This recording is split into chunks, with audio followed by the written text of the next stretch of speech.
Live from Tad Gormley Stadium, WHNO Sports is proud to bring you the first NBC Bank Prep Showcase. Tonight, it's a non-district matchup between two of the top teams in New Orleans as the Edna Karr Cougars face the Brother Martin Crusaders. Hello, everybody. Ken Berthelot along with the coach, Wade Kaiser. Tonight, we're going to see two of the very best teams in the state, one in 4A, one in Class 5A, face off. Both are undefeated. Brother Martin started the season by cruising to two victories. Edna Karr stepped up in class and beat two 5A teams. A very impressive start for both schools. Tell you what, Ken, these are two heavyweights in the New Orleans area. Both undefeated, like you said. And I tell you what, the biggest thing about both of these teams is this is just a tune-up for when they get to their district, which starts next week. There is a wealth of talent on the field tonight. It all starts with running backs. For the visiting Edna Karr Cougars, we look at Santee Marshall. Santee Marshall, I'll tell you what, a fine running back for the Cougars. He's going to have to carry the ball tonight and carry that rock for the Cougars. Look for number 21 to get loose tonight. He's been averaging 11.8 yards a carry so far in the past two games. Look for him to get loose tonight. The Brother Martin Crusaders, well, they have not only a running back, but one of the best athletes not only in South Louisiana, but in the nation. That's Bruce Jordan Swilling. Look, Bruce Jordan Swilling is no stranger to the New Orleans area as well as the state of Louisiana. He was one of the best recruits in the state right now, and I tell you what, he can play linebacker, he can play running back. He rushed for over 2,000 yards last year. Look for him to do that this year again. He's on course to do that. Well, 5 of the top 25 area players in the South Louisiana area are on this field tonight. I can't wait for kickoff. It's going to be fun. Pull up a chair. Don't leave your TV set. We'll be back with the kickoff right after this on the Thursday night edition of the first NBC Bank Prep Showcase.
Welcome back to Tad Gormley City Park Stadium in New Orleans as we get set for the kickoff of this big game between the Edna Karr Cougars and the Brother Martin Crusaders. For a more historical look on tonight's game, let's go field side to Les East. Thanks, Ken. As you guys mentioned, these are two of the best teams in the New Orleans area. Both seem capable of making it to the Superdome in December, but they have different recent histories when it comes to reaching the Superdome. Karr has been there 5 of the last 6 seasons, but Brother Martin has only been there one time, and that was back in 1989 when the Crusaders lost to Ouachita 35-7. But the Crusaders did win their one state championship right here in Tad Gormley Stadium when Coach Bob Conlon's second team defeated St. Augustine 23-0. Ken?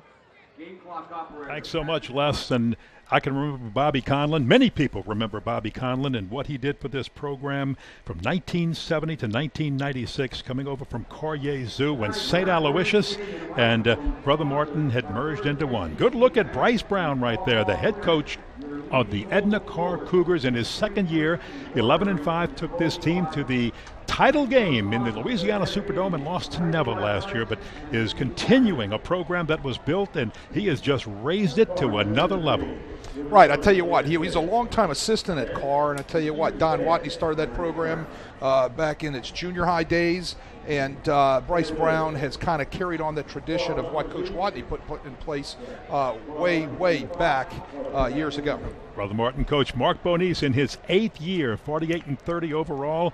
He has done wonders with this program last couple of years. In the he made it to the quarterfinals last year, lost to Catholic, who won the state championship, lost to Curtis in the semifinals, getting Brother Martin that far for the first time in 25 years back in 2014. So he's got this program very close to where he wants it to be, and maybe getting back to the Dome this year. Take a look at the weather for tonight's game, and it is nice. 82 degrees. It's cooled off a little bit with some of the thunder showers they've had around town. Winds at about 8 miles an hour, and just a gorgeous night for football here in City Park.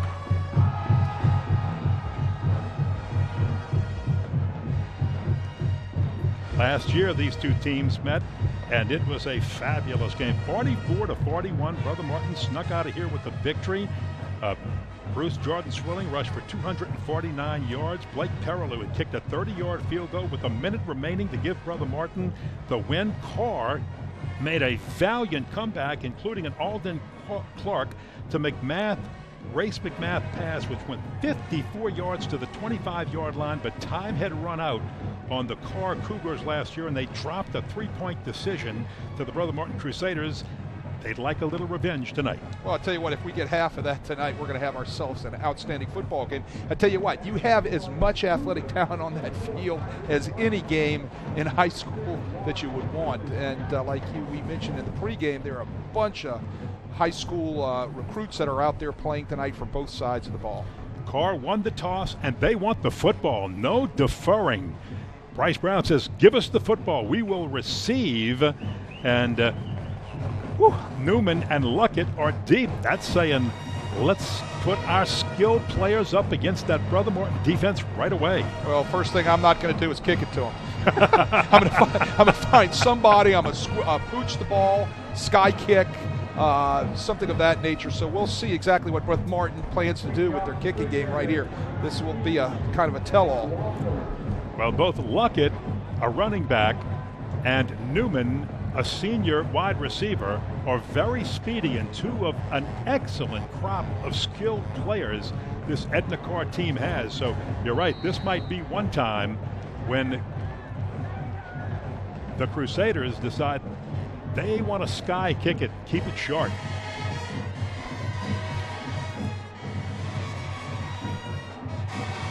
Zachary Stolberg.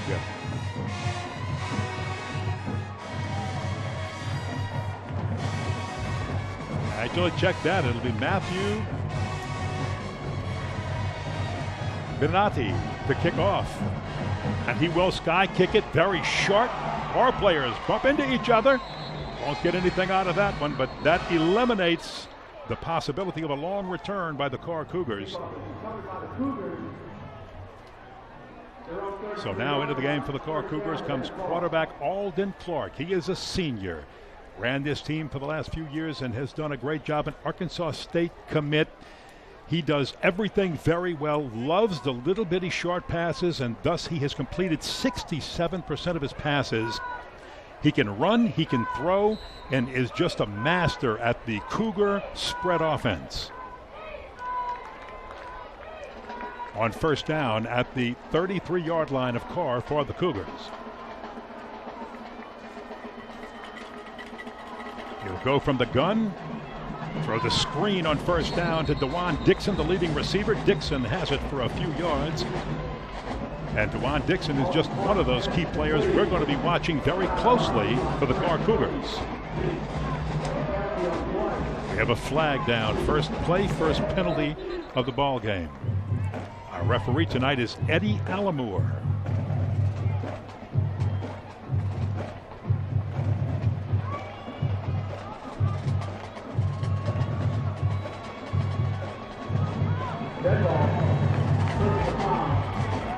Got a personal foul right off the bat, first play of the game. He's going to march him back 15 from the spot of the foul.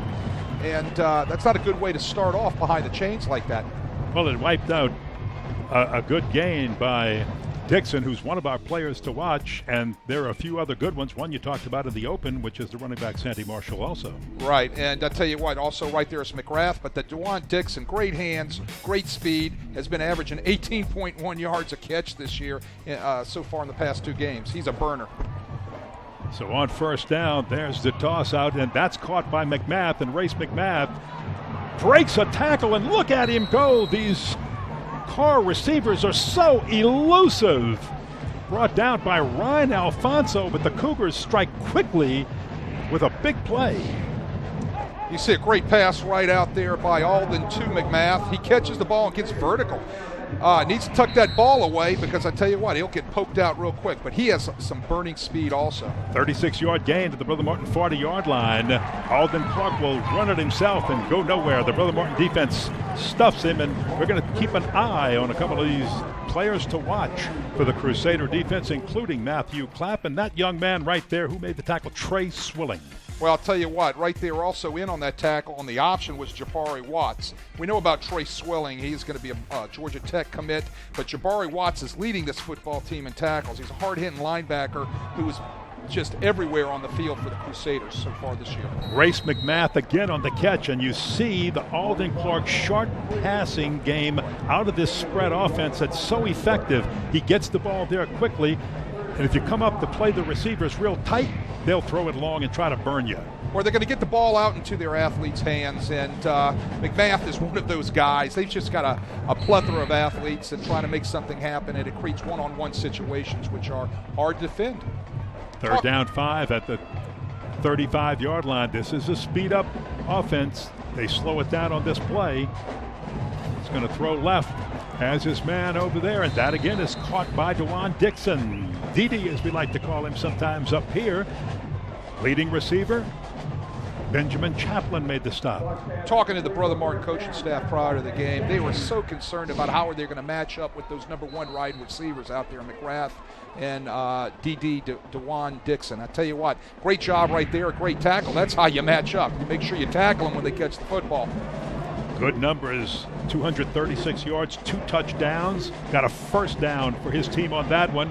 Coming around, Marshall with his first carry. Santi Marshall, look at him turn the corner on the right side and take it to the house for 6. It didn't take the Karr Cougars long. A 28-yard touchdown run by Santi Marshall. And what a great job of mixing some run and short passes by this Cougar offense on the first drive. I told you prior to the game, Santine Marshall was going to have to carry the rock tonight for any type of running game for Karr to establish. And right there, he breaks off a nice run on a sweep on the outside. They do a great job blocking on the flank, and he gets into the end zone for the first points of the game. Point after is good. And the Karr Cougars jump out to an early lead as one of the top running backs in the state. Santi Marshall goes 28 yards to the house.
Well, it didn't take the Cougars long. 6 plays, 67 yards, 1 minute and 30 seconds, and they are up on the Brother Martin Crusaders by the score of 7-0.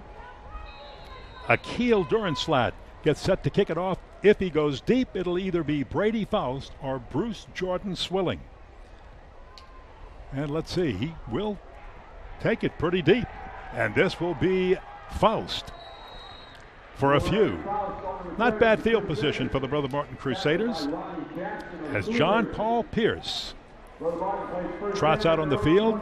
First time we don't see in 3 years Jake Broggie at quarterback. John Paul Pierce, it's his quarterback, it's his team, it's his offense to run. Got a little nervous in the jamborees, threw 2 interceptions. The coaches told him, settle down, don't force things, just run the offense and don't make mistakes. 2 games later, 2 victories later, once the season starts, well, middle number 8 did just that. He has not thrown an interception. He's thrown 3 touchdowns, and he's made things happen passing for 425 yards. Bruce Jordan Swilling just handed to him and let him go, and he's close to a first down for the Brother Martin Crusaders. He's one, of course, of the players we always want to watch after that 9-yard gain, but this Crusader offense is loaded.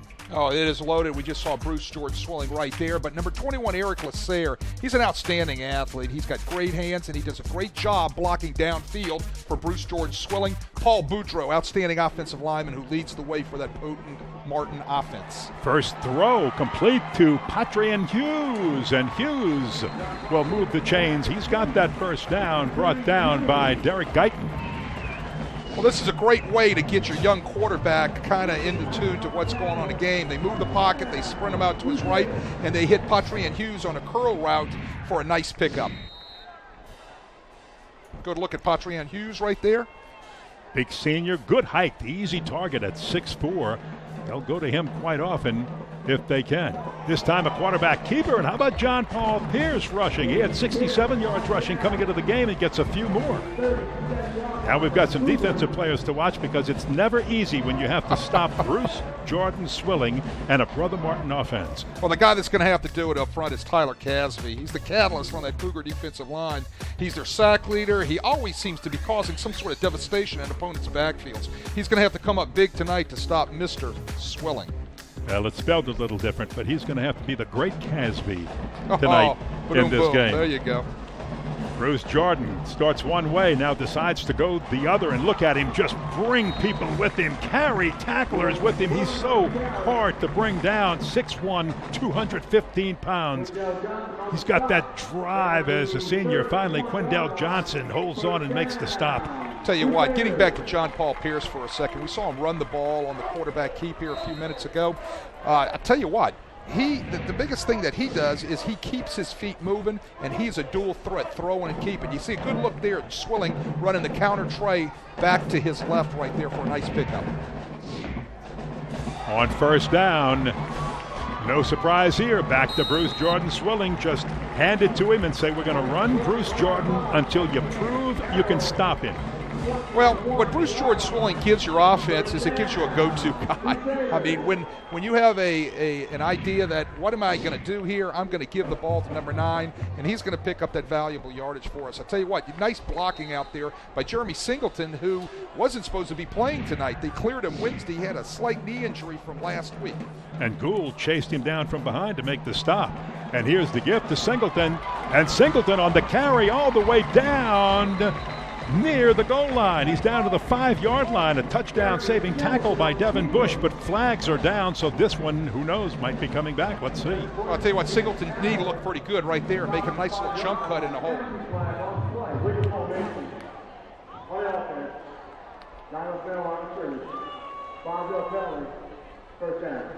Back you up with a little illegal procedure right there. Somebody just quite didn't get set before the play took off. We got to remember this isn't Canada. You can't have 2 people moving. So it kind of negates that run. But getting back to Singleton for a second. I like what I saw there. Right. The rumor was that he had a hurt knee. We didn't know if prior to the game he was going to play or not. And there he is. They say he got the clearance on Wednesday.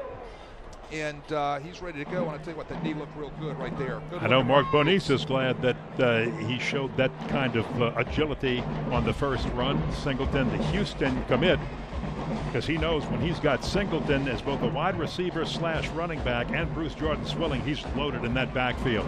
Here goes Singleton again. They tried him once, it didn't work. They'll try him again, and he's down inside the 10-yard line. Almost an unstoppable duo, Carroll on the tackle. I'll tell you what, that's a great little wrinkle Brother Martin's put in, putting Singleton at the wildcat position, running the zone read and just pulling the ball and running him up inside.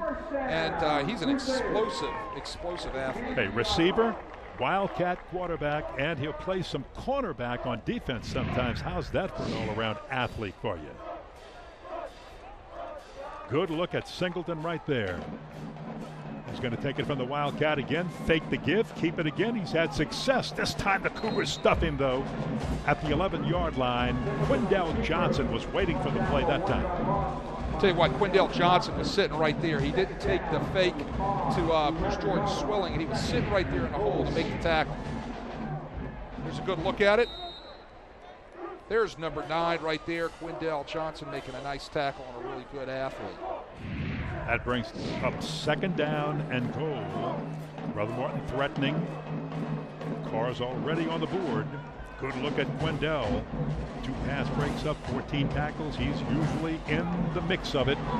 And look at this. Bruce Jordan-Swilling just pulls his way down inside the 5-yard line. He is so hard to bring down. Carroll finally does. Well, north-south runner. Pad level low, strong hip movement, strong leg movement, really good ball control, has it high and tight. It isn't going to go on the ground. He's going to be an outstanding college running back, or some people are looking at him about possibly playing linebacker at the next level too. He could play 2 ways at Georgia Tech. He is a Georgia Tech commit. We'll talk about that a little bit later in this game. Gets the call, bounces off one tackler and takes another with him on a ride to the end zone for the touchdown. Just Bruce Jordan-Swilling power. He's so hard to bring down. We'll say it again because it is. Well, that is a statement right there. He didn't want to be denied. He wanted to get in that end zone. He lowers his shoulders, and that just goes to show you good coaching, teaching the running backs who have that type of skill to be able to get their pad level down and run low to the ground and win the battle of who's the lowest. And Sam Walters had him, and he just took Sam on a ride, and you can't play it any better than that. You just ran into a tank that had momentum, and he took you for a ride into the end zone. And there is the point after.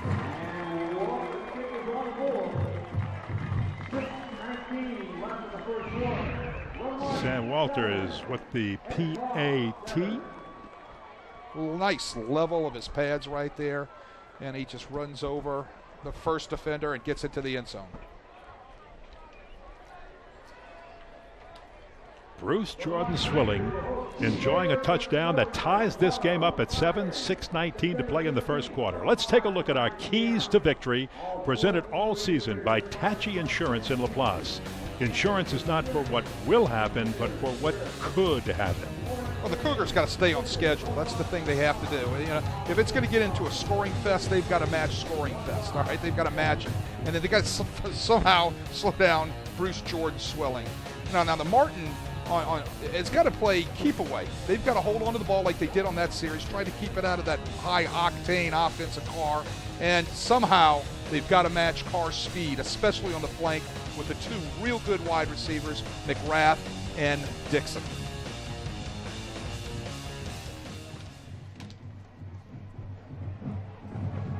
Luckett and Newman will be deep.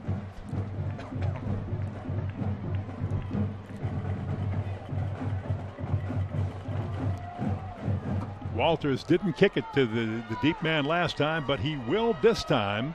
And it is Warren Newman who will return. Again, makes something happen and got some extra yardage near the 40-yard line. So once again, Edna Karr will have good field position starting at the 40. Tackle made by Trey Swilling. Well, Newman picks and pecks his way through there. Martin decides to go deep that time. They have decent coverage, but, you know, are you going to sky kick it to the 35, or are you going to kick it deep and risk a run back? Alden Clark on the first series, 4 for 57 yards passing. loves to just pick you to death with a little short passing game. But he will uncork the bomb, and he's got the arm to throw it. That's his first incompletion of the game. Threw it into traffic. A lot of people there. Pressure, a lot of pressure being applied by Walker, Dylan Walker. Jabari Watts was right out in the middle of that wide receiver screen, too, causing some distraction, as you say, out right on the perimeter. Let's see if the Crusaders try to apply more pressure, and Clark says, if you do, I'll just take it and run right up the middle, and does, and getting some positive yardage out of that. We are nearing, and we'll get to the hydration break halfway through the first quarter. 5:56 to play in the first. We'll take a break with the players as they hydrate. A great one here so far in the first quarter, tied at 7.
The Cougars have it. Good field position after that run by Alden Clark, working out of an empty backfield.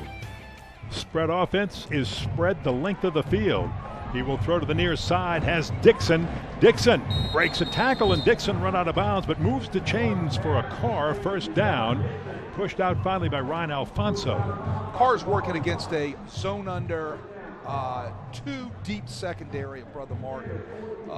They've got to give some cushion to these wide receivers, and that's what Karr's doing. They're taking advantage of the cushion, pushing off as far as their routes are concerned, and coming back to the ball for easy receptions. And not only the cushion, Wade, it's the yards after the catch. That got 14 on that one with some good yards after catch.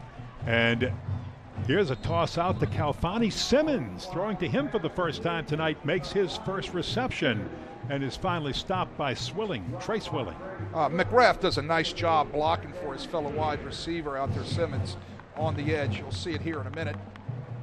Look at this block right there. Almost had a hold, but official didn't see it. I love it when wide receivers block. That really gets, it kind of gets me going. Yeah, but you're a coach. You expect that out of your receivers. Well, here's the fake toss. Give to Santi Marshall, and he'll drive up the middle for a few. Got to go up the middle sometimes and keep that defense honest. Well, you can spread the offense out as far as you want to, but you're going to have to be able to make sure, as you said, everything stays honest. So you're going to have to be able to run Santee Marshall in between the tackles some, keep them in there, keep those guys tested, and try to pick up whatever you can. But their bread and butter's out on the flanks. Third, just a little bit longer than 2, just a little bit under 3. Look at the time that Clark has his man, throws, has Dixon. Dixon has the first down. Dixon inside the red zone, and Dixon with a big gain, finally brought down by Matthew Alfonso. Lance Leday, the new defensive coordinator at Brother Martin, is in a dilemma now. Do I get pressure on by bringing pressure? So that's going to force me to do something different in the secondary. Do I man coverage him to bring pressure? That sort of thing. So can I cover him in man? He's got a dilemma that he's dealing with these athletes. At the 16-yard line, first down. Clark again with room to run and scramble out of the pocket and just throw it away. Flag is down. Smart play by Clark right there, just getting rid of the ball as he's flushed out of the pocket. There's only been 1 penalty in this game, and it was on the very first play of the game, or maybe 2. It might have been the procedure penalty with not enough men lined up. Personal foul, and All right, we had a holding penalty right there, which is going to take them back 10 yards from the spot of the foul. It's going to back them up a little bit. But we saw this way back on their first series. They had a long first and 15 or first and 20. There's your penalty at the top of your screen, right there, top of your screen. You can see a handful of jersey, a hold up on it. You just can't do that. Once again, Clark with a lot of time gets flushed from the pocket. Got the arm, throws long. It's intercepted. Trey Swilling on the pick. Here comes Swilling back, and there is Trey Swilling making something happen for the defense. Good anticipation on the ball, and that's one of the things the college recruiters and Georgia Tech loves about him, his anticipation and break on the football. He's a Georgia Tech commit, and I tell you what, Alden just kind of forces that in there right there. He throws into double coverage. You can see that Brother Martin had two defenders all around the intended receiver, underthrown, thrown off the back foot of Alden Clark, and a great pick right there by Trey Swilling. Good look at him right there. I really like that fancy headband he's got. Pat Swilling's son, and one of the reasons he chose Georgia Tech is because Pat Swilling was an All-American there. If that name is familiar, yes, he is one of the Dome Patrollers with the New Orleans Saints, and very proud of what both Trey and Bruce Jordan have done for this Brother Martin Crusader football team. So John Paul Pierce on the fake handoff, throws it behind, low, and misses his intended receiver, Jeremy Singleton. The big part of the offensive game today, you're seeing it from the pro level all the way down to the high school level now, is what is called run-pass option, Ken, RPOs. That was an RPO by Brother Martin. They counted the numbers of the Karr defenders in the box. They pulled the ball away from the running back and tried to hit the receiver on a slant. RPO, it's the new name in offensive football that you're hearing now. John Paul Pierce with just a deep drop as a man off the fingertips of Singleton. Well, if Singleton had anything wrong with that knee, I'm not seeing it tonight. He's looking pretty doggone healthy. Well, I tell you what, that's just a little bit of air taken out of that. That'd have been a completion down there. He had a step on the Karr defender. Possibly, if it would have been on the money, he would have taken that and gone. Well, sometimes a quarterback receiver will get together and say, so close, let's try that one again. 3rd down, 10. First thing the Crusaders have to do is just move the chains. Play action. Roll, toss, incomplete, intended for Eric Lasserre out of the backfield. So the Crusaders are looking at 4th and 10, and the punt team will trot on. Lasserre really didn't have a chance right there. Good look at Lasserre, fine wide receiver. The ball was way overthrown. Didn't give Lasserre a chance to catch the ball on the boundary and get his feet in. Now this is a good one between the Brother Martin Crusaders and the Edna Karr Cougars. Newman will be deep.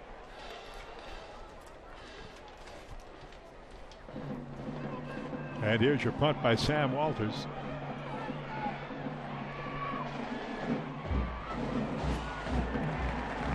Newman, not much on the return, but the Cougars hold, their defense holds, and they've got the football, and we're still tied.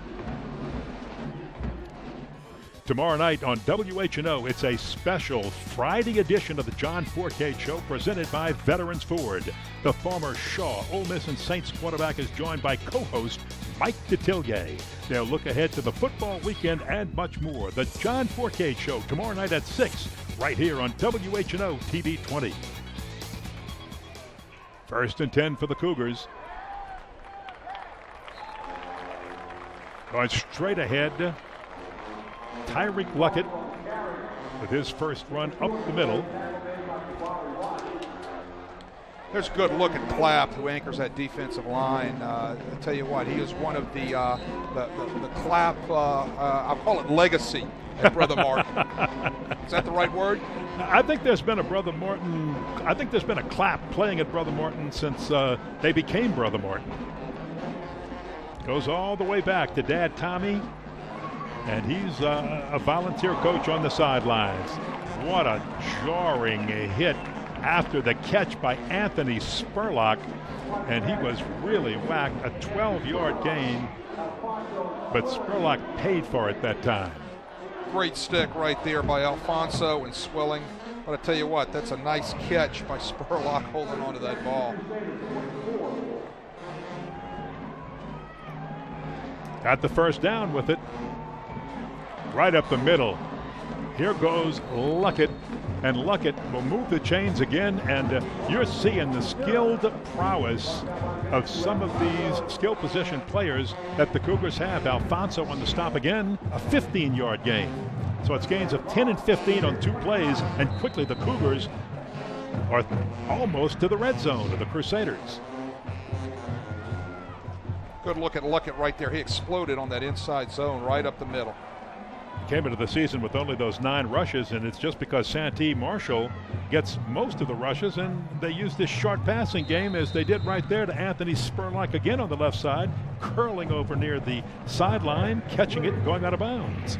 Tell you what, Brother Mark just can't get any pressure on Clark. And if they can't get pressure on, he's going to sit back there all day with those fine receivers working into little holes and zones, and it could get ugly fast. Oh, another first down. Look at the pace. Look how fast they're getting that ball into play.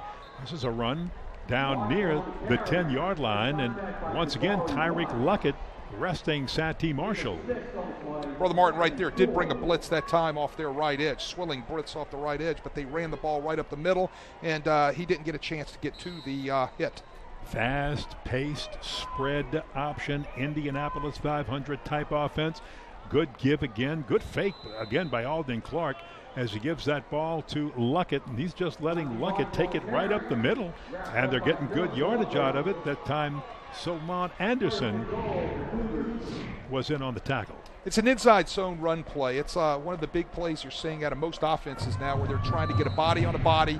They give it to the running back right up into the inside tackle zone area, and he squirted through for a nice gain. First and goal, option pitch, and that is Santee Marshall into the end zone for the touchdown.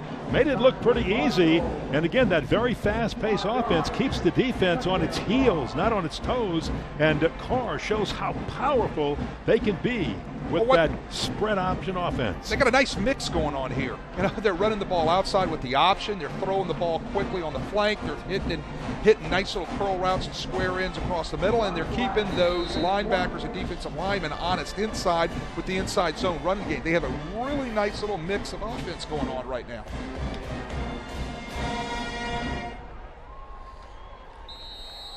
Tell you what, that was an impressive drive. Extremely impressive.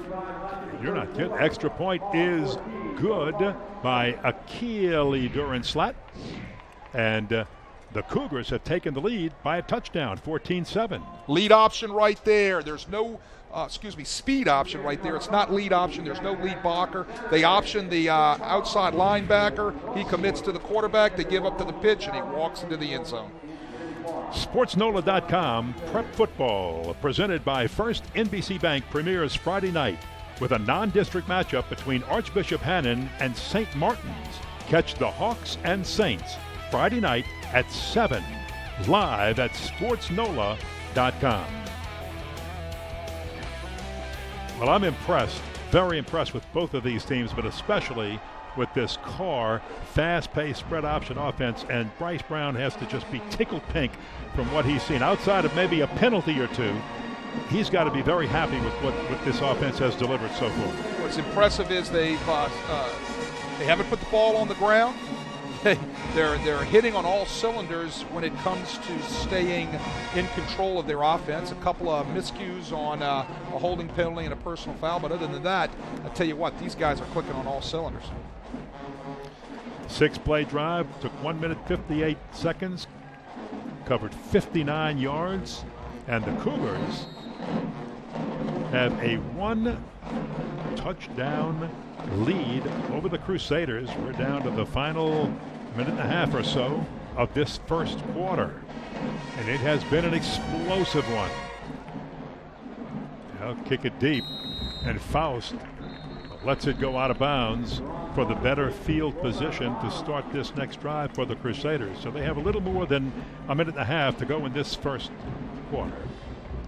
What would you rather do here? Would you rather take the spot of the football or make them kick it again and try to get it in the hands of either Faust or Bruce Jordan? I'm making them kick the ball one more time. I don't know why you like it, but I'll tell you why I like it. You're always making that special teams of the opposing team run down the field, and if they lose one step, that could make the difference in you picking it up and breaking it down the field. Maybe they get tired after a while in the heat and humidity. The reason why I would always let them kick it one more time is I like to see them possibly put the ball out of bounds again, and it turns into a field position type of thing. And that's what Mark Bonis is going to do. Well, I don't think he listened to me, but I mean, it's just something that I think most coaches would like to see when they're trying to play a field position game against such a high-scoring offense like Karr's. So it is about field position. So let's let the kicker kick it one more time. If he puts it out of bounds again, then I'm sitting pretty good in nice field position. Karr had already sent their defense out at the 35-yard line, had to pull him off the field, put the kicking team back on, and get their place kicker, Akili Durinslat, number 49 right there, back on the field. This time, since he's been kicking it to the lower part of your screen, to the right side, Brother Martin moves Bruce Jordan Swilling over to that right side. Now let's see if Durinslat changes the way he kicks the football. Well, he will. He won't kick it to Bruce Jordan. He'll sky kick it instead. Flags go down again. Well, they sky kick it away from Jordan. All right, so they would have the ball right at the 45-yard line, but Karr hits them late, so they're going to tack on another 15, and they'll have the ball at their own, the Karr 40-yard line. So it pays off making them kick again. That's why I would have kicked again right there. And a good reason, and that's the fourth penalty in this first quarter. And right now, the only thing that's really hurt Karr in this first quarter is penalties. There's your call by Eddie Allamore, dead ball, personal foul. They're going to mark it off, and great field position for the Crusaders as they start their next drive. It's one of those, too, where you might run into somebody and hit somebody even on a short kick, but you're trying to jar that ball loose. You're trying to create, maybe force a fumble. I'll tell you what, is Bryce Brown watching the our telecast right now? A second Instagram. There you go. That's what it is. A second Instagram. That's what he's doing. But no, I'll tell you what that is right now. The Federation came out clearing last year a rule for all high schools where they can look at video now on the sideline, and that's what he has. He has a link-in video hookup to his cameras, which allows him to get the playback of things immediately on the boundary. It's a huge coaching tool. They're doing it in the NFL right now. That's what Bryce Brown's were looking at. Well, after the sky kick and the 15-yard personal foul penalty,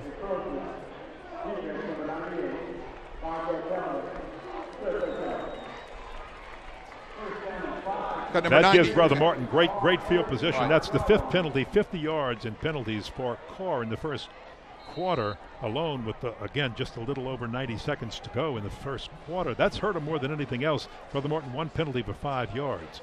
They got Damon Harris that time with his hand in the cookie jar. He was a little offsides. Also makes it 1st and 5. You give it to Bruce Jordan Swilling, and 5 is almost automatic for him. Whether he goes inside or outside, he'll do it this time inside, and he's got the first down. They're looking at it on a huge monitor, whereas Bryce Brown was looking at it on a pad, computer pad. Any way you look at it, what they're able to look at is their video feed to be able to sit down and show the kids, show the coaching staff to make any adjustments. Good look at Mike LeBlanc right there, the defensive coordinator from Brother Martin. So it's another first down for the Crusaders. Bruce Jordan Swilling. Look at that hole by the offensive line. He's pulled down from behind by Damon Harris. I might have said Mike LeBlanc right now. I stand to be corrected. That was Lance Leday, the fine defensive coordinator from the Crusaders. Boy, big hole right there. Big hole for Swilling to explode through. Also Bryce Terrence on the stop. It's so hard to stop that young man right there when you give him the ball, and that offensive line, Boudreaux, Anderson, Falgout, Clem, Bro, Fleetwood, Orlando also come in and cycle through on the offensive line, they're open up a hole on the inside like they're doing right here. And then even if there's just a little slot, Bruce Jordan Swilling is so good at just picking the spot, cutting left, cutting right. He'll take the seams and just continue to move the chains. Saron Baez brings him down. Right there, they pull the backside guard, Paul Boudreaux, and they wrap around with the tight end on the counter play. Joseph Parenti gives a really nice look for Swilling to hit up in that hole. Good first quarter numbers for Bruce Jordan Swilling. We have played one. Karr has the lead, but Brother Martin is driving, and both of these teams are fired up as Santee Marshall scored the first touchdown of the game.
Welcome back. Ken Berthelot, Wade Kaiser, Les East down on the field. Our entire WHNO television crew. We've got a good one. We start the second quarter of play. Karr leading Brother Morton 14-7, but the Crusaders are driving just inside the 20-yard line of the Cougars. And the Cougars jump flag down.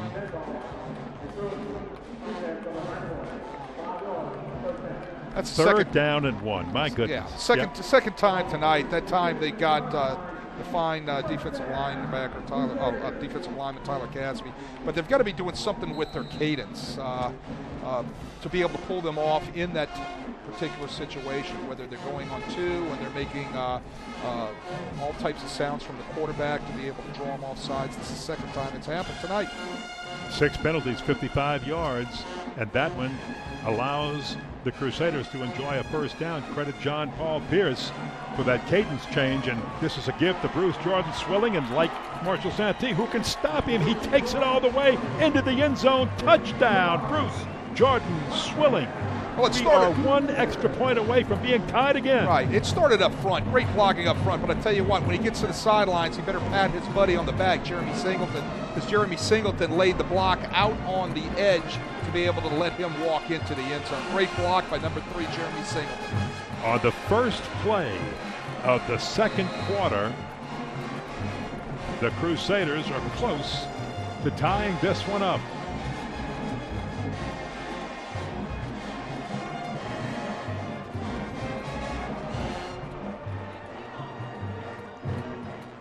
Sam Walters to attempt the point after.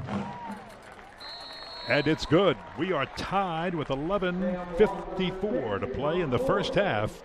Brother Morton and Karr. Here's another look at it. 14. Here's another look at it. Watch Swilling bounce outside. Watch number 3 right there. Just got his hands right up into him a little bit, shielding him off, allowed Swilling to make his cut to the inside and walk to the end zone. Sometimes the best block is just a good shield. And Singleton was just that for Bruce Jordan. Bruce Jordan Swilling has just, we'll talk about him in just a moment. Because right now it's time for Traditions, presented by Joseph A. Bank, the new tradition since 1905 with locations downtown, in Metairie, and in Mandeville.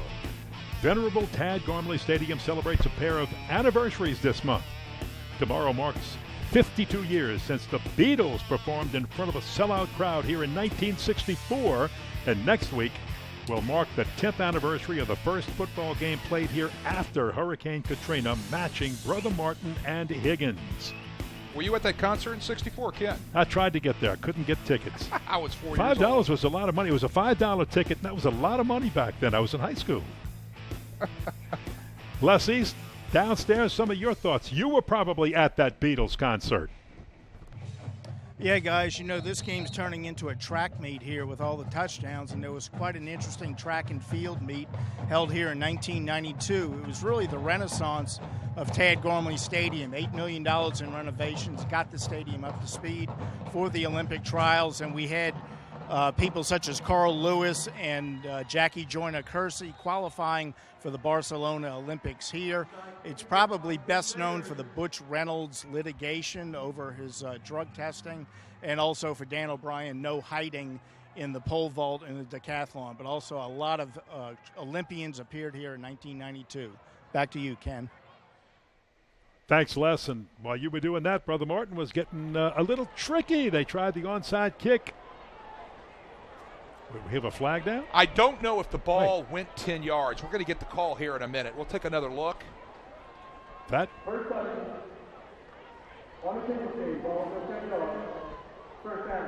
right. They got it. The ball did not go 10 yards. So I think it might have gone 10 yards. It might have touched a Brother Martin player within the 10-yard free kick zone. Right there. Looked like it did touch one of the red jerseys. You can see right there that Matthew Alfonso fell on the ball to recover it, but I think it touched one of the Brother Martin players in the free kick zone. Wow. Well, Mark Bonise thought he had it, and that was close, but good eye by the officials to be on the spot to see that.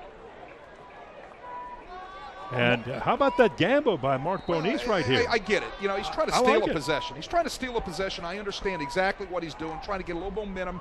And, you know, I like the call. Well, it does give the Cougars great field position, and this is the first time Santee Marshall has no success running the football. Matthew Clapp, big number 97, the senior, one of the many claps to play for Brother Martin, showing why he is one of the big players to watch on this defense. We had him down as a player to watch on the defensive line. Well, he's one of the better defensive linemen in the city of New Orleans, and of course he's part of that Clapp family, that great group of athletes, great group of young men. Second down, 11. Go right back to Marshall. Look at him break tackles. 1, 2, 3, and then finally pulled down with an ankle tackle at the 30-yard line. A gain of 20. And that's what makes Santee Marshall just so good. He's got speed, he can cut, but he's elusive and he's strong. Brother Martin is now slanting their defensive front, so they slanted to their left. I think that would have been the weak side of the Karr offense. They got the block up on the linebacker, which really slipped Santee Marshall into the secondary. Broke 3 tackles before the 4th tackler finally was able to bring him down. First down, Cougars. Marshall again on the right side. Almost looked like he lost his balance trying to cut and went down, wrapped up in a couple of defenders by the Brother Martin Crusaders. Well, I told you that he was going to have to carry the load tonight with the running game, and that's what he's doing. You'll get another lights look of right here. Everything's clogged up inside, so his athletic talent allows him to bounce to the outside and pick up a few extra yards. Second down, 5. Alden Clark, your quarterback. Excellent in, as we said earlier, directing this offense with a lot of short little passes, but he loves to hand it off, and right now Santee Marshall is his running back. However, they change, and that's Tyreek Luckett. Tyreek Luckett brought down by Jabari Watts. Karr's checking with the sideline right here, and they're playing the numbers game. Brother Martin's leaving 5 defenders in the box. You're going to run the ball with 5 defenders, 3 down defensive linemen and 2 linebackers. That reads run all over the game plan. So that's exactly what they did, because they can match up their 5 offensive linemen on the 5 guys that are in the box that are in red jerseys. Enough to get a first down. 1st and 10 inside the red zone. Karr driving again. Clark on the keeper. Clark sliding down at about the 11-yard line. Somans Anderson, I tell you what, this from his linebacker position, makes the tackle. Alden Clark does a great job avoiding that tackle right there. Very smart going down, getting that slide. I always try to teach my quarterbacks that. Some did, some didn't. That was a very smart play on his part. He'll run for between 50 and 100 yards a game, but throw for anywhere from 150 to 300. Had 289 against St. Paul's, a 5A club also. With the fake, there's a pass vertically down the field into the end zone. It is caught, touchdown, Anthony Spurlock. And Clark makes it look so easy. Spurlock, again, just one of the many fine wide receivers, a 6', 150 junior, and he gets one on the board.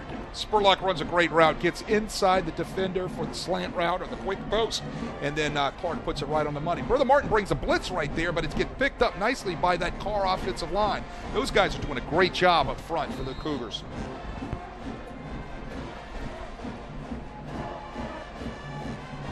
Well, here comes your point after. Durenslap drills it through. And we continue to play. I score a touchdown. Can you come back with one, too? There's Spurlock putting Karr in the lead by 7.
What looked like was going to be disaster when it seemed that Brother Martin had recovered an onside kick. Didn't quite go 10 yards before touching a Crusader player. Gave Karr great field position, and in 2 minutes and 50 seconds, they drive 49 yards in 6 plays and score on the 11-yard pass from Alden Clark to Anthony Spurlock to take a 21-14 lead over the Crusaders. And again, this is a game where I score, you score. Oh, it's like a tennis match. You know, I don't fault Mark Bernice for the onside kick trying to steal the possession. I like it. It just didn't work out for him. But they're going to have to find some answers defensively. And it's high school football. You got to go for these things. I love it when the coaches gamble. This one's going deep. And that is Singleton, who got hit really hard. Upset with himself, maybe that he didn't make a cut and go a little further, or maybe upset with the hit. I'm not sure. I think he's upset with the guy that didn't block for him. I mean, he's barking at one of his own guys like, hey, I ran up right up your back. Give me a little bit better effort. And I get it. He's an emotional player. He wants things to go right out there. He wants everybody to put their best effort forward, and when somebody misses a block, emotional guys have a tendency to get on their teammates about it. That's a part of leadership. Yes, it is. John Paul Pierce.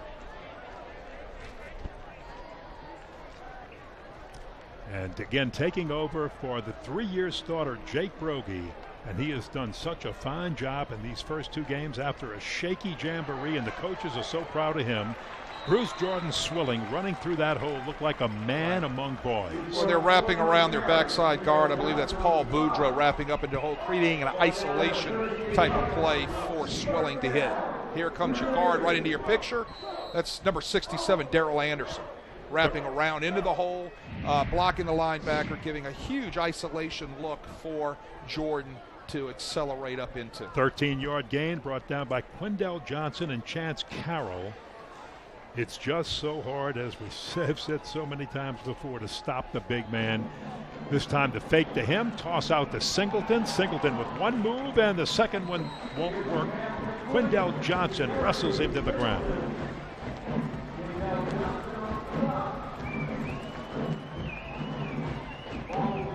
We're at Tad Gormley Stadium. Ken Berthelot along with Wade Kaiser, Les East down on the field. Our entire WHNO TV crew excited to have you with us in what has been an exciting football game as we are almost to the halfway point of the second quarter. Karr 21, Brother Martin 14. Can anybody stop the other's offense? That's the question tonight. Bruce Jordan Swilling hitting the backfield, and he will wrestle his way back to the line of scrimmage. And that might be the first time tonight that Karr has been able to gang tackle him, hit him in the backfield, and then gang tackle him for almost no gain. Well, Big Ronell Burbank had his shot right there. And after he didn't make the tackle, he was a little disgusted with himself. But he had a shot right there to stop him in the backfield. But you know, the solid, strong, powerful back that Swilling is, he bounces off of it and picks up positive yard. And look, Burbank's 6'2", 240, so he's got some beef too, and you can see the collision and how hard it is. Jordan Swilling, sometimes the way he runs through reminds me a lot of Leonard Fournette. In just his maturity level and his physique and how strong he is. Tries left side this time, not much. Third down long for the Crusaders. Tried a little screen out to Swilling right there, but Tyler Casby does a great job pursuing and getting out there and tackling Swilling for no gain. So now it's third down 10. Good look at John Paul Pierce right there, who is he's a dual threat. We've seen him run the ball already tonight, and he's been throwing the ball very accurately also. Only a junior. He'll quarterback this team for the next 2 years.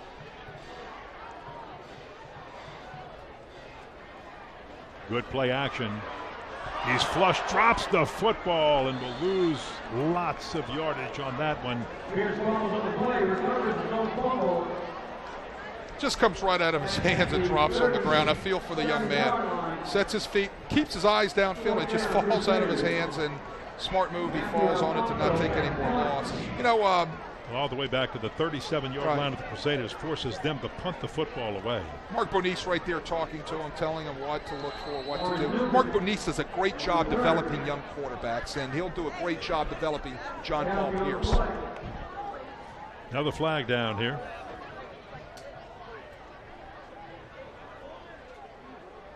Eddie Allamore again, our referee.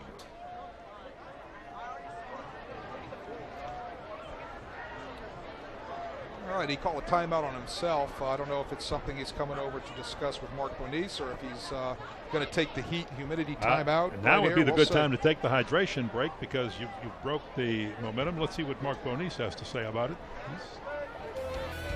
We'll take the hydration break, and they will too, because there was a timeout on the field. So back in a moment.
We're ready to go with 6:05 to go in the first half. Brother Martin after the fumble by John Paul Pierce. One of the first mistakes by this Crusader offense in the first half. Will have to punt the football away on 4th down and 37. That's because Pierce was dropping way back. Then the football slipped out of his hands. He had to go back and get it.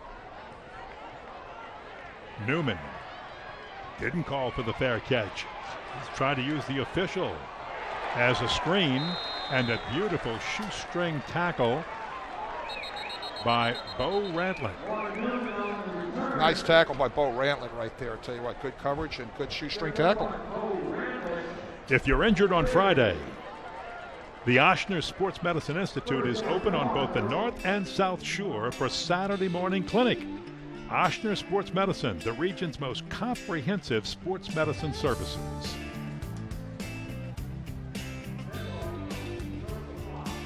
A 43-yard punt by the Crusaders. Flag is down? I believe they threw a I flag. just saw it, yeah, just saw the flag. They didn't get the call. They're backing them up half the distance. Probably a hold, something of that nature to back them up that deep into their own territory. Personal foul. Personal foul. There you go. That'll do it too. That'll back you up just as deep as the hold will. That's the 3rd or the 4th one on the night by the Karr Cougars. Also makes it 1st down and 20. They've been in this situation before. Wait a minute. No, they'll be Change 1st that. and 10. It's going to be 1st and 10. That's correct. 1st and 10. So quick throw, incomplete. Little Intended for DeJuan Dixon, who's been a little quiet since the first quarter. Well, there's a little miscommunication right there. When you have miscommunication, you're going to get a chance to catch the football. He went in when he was supposed to go out, or the quarterback thought he was supposed to go out, and he went in. Who knows? They were not on the same page. 2nd down, 10. Now the Cougars have to be careful. They're backed up to their own 8-yard line. Clark with lots of time. Dropped by Race McMath. You don't see that very often by the big 6'3", 195 senior. He's one of the top receivers in this South Louisiana area, ranked number 9 on Renee Nato's.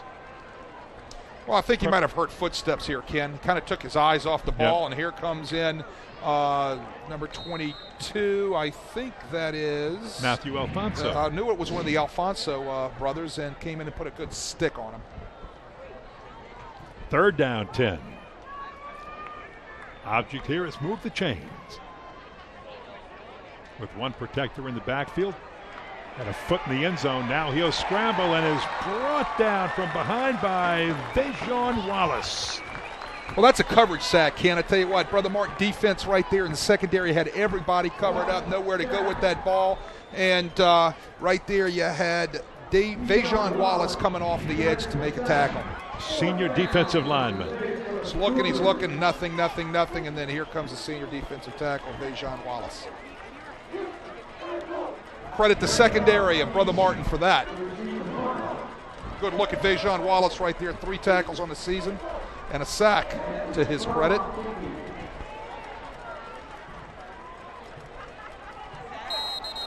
So here's your first punt of the ball game, which we won't get it before we see what the flag is all about.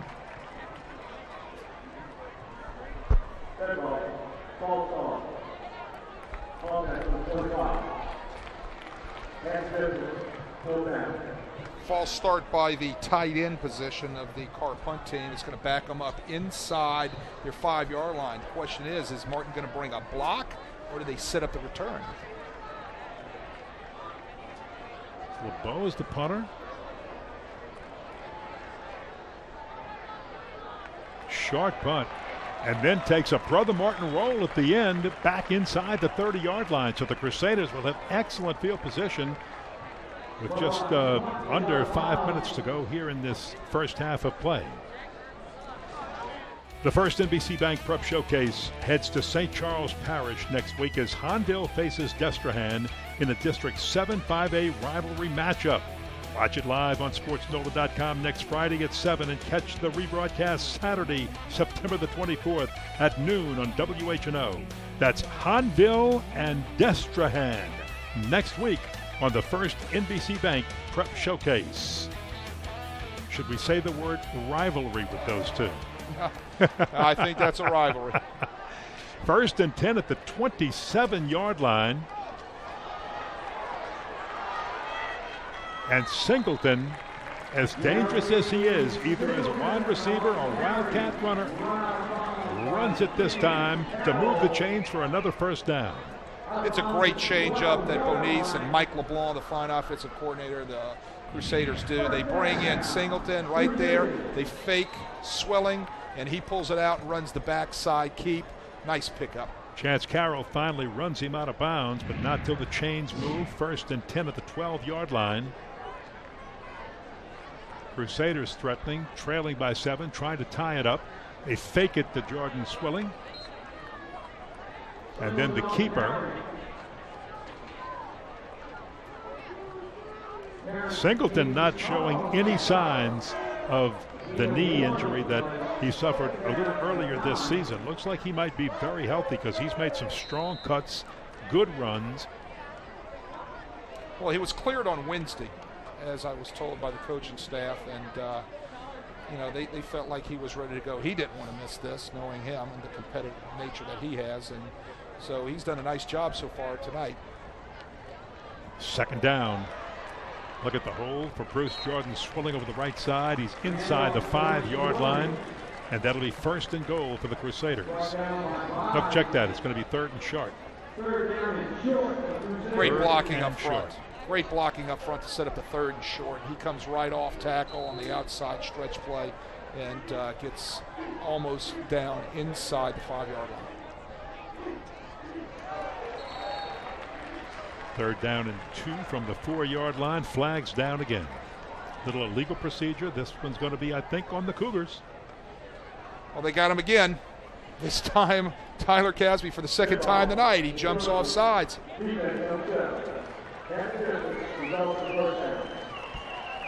think this is the 4th time tonight that the Cougars have done this.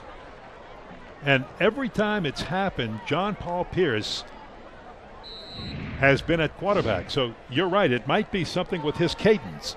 See the left side of your screen right there, and you can see Casby jump off sides. I'm thinking, Ken, that there's some reflection in his voice that's pulling them off sides.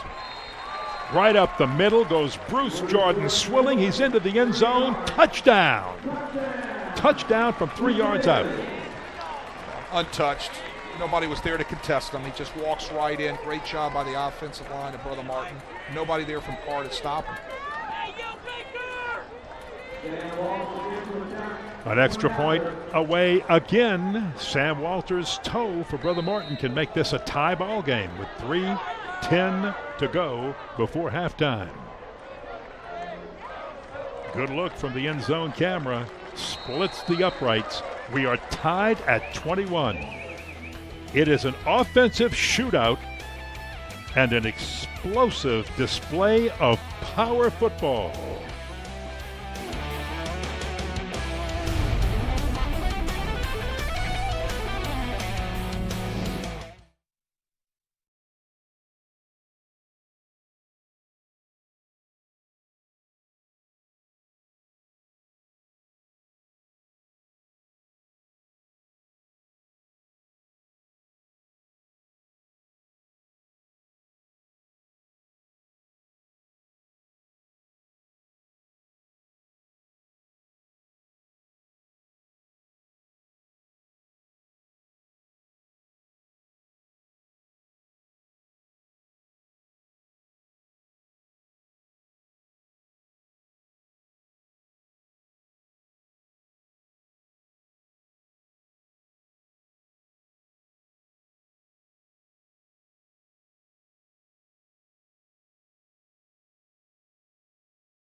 Pat Jordan Swilling, 13 carries, 89 yards, 3 touchdowns in the first half, and that's why the Crusader fans are excited. They know they've got Bruce Jordan Swilling lighting it up and keeping their Crusaders in this game, along with the Karr Cougars offense keeping them in this game. I love the Catholic League student sections. These guys come out and they just get after it. That's all the schools in the Catholic League. That's awesome. Sam Walters short kicks it. McMath rather. And he's got room on the right side. Look at McMath, the wide receiver. Take off. He may go the distance. McMath all the way for the touchdown. Race McMath takes the short kick on the left side and runs around to the right side of the field 70 yards or so for a touchdown. Tell you what, there's the sky kick. He does not call a fair catch, but everybody's bunched up for Brother Martin. Nobody's in their lanes. Where's the backside pursuit right there? Great block. And there goes McGrath with his excellent speed down the boundary. That's 68 yards. 68 yards to be exact. 68 yards of athletic talent right there. But Brother Martin's nowhere to be found on that backside. I know they're going to have to get that fixed because I know Bonice will not let that take place again. Durinslat for the point after. And as quickly as the Crusaders tied it, Karr has taken the lead again by a touchdown, 28-21, and this is a racetrack. My neck hurts.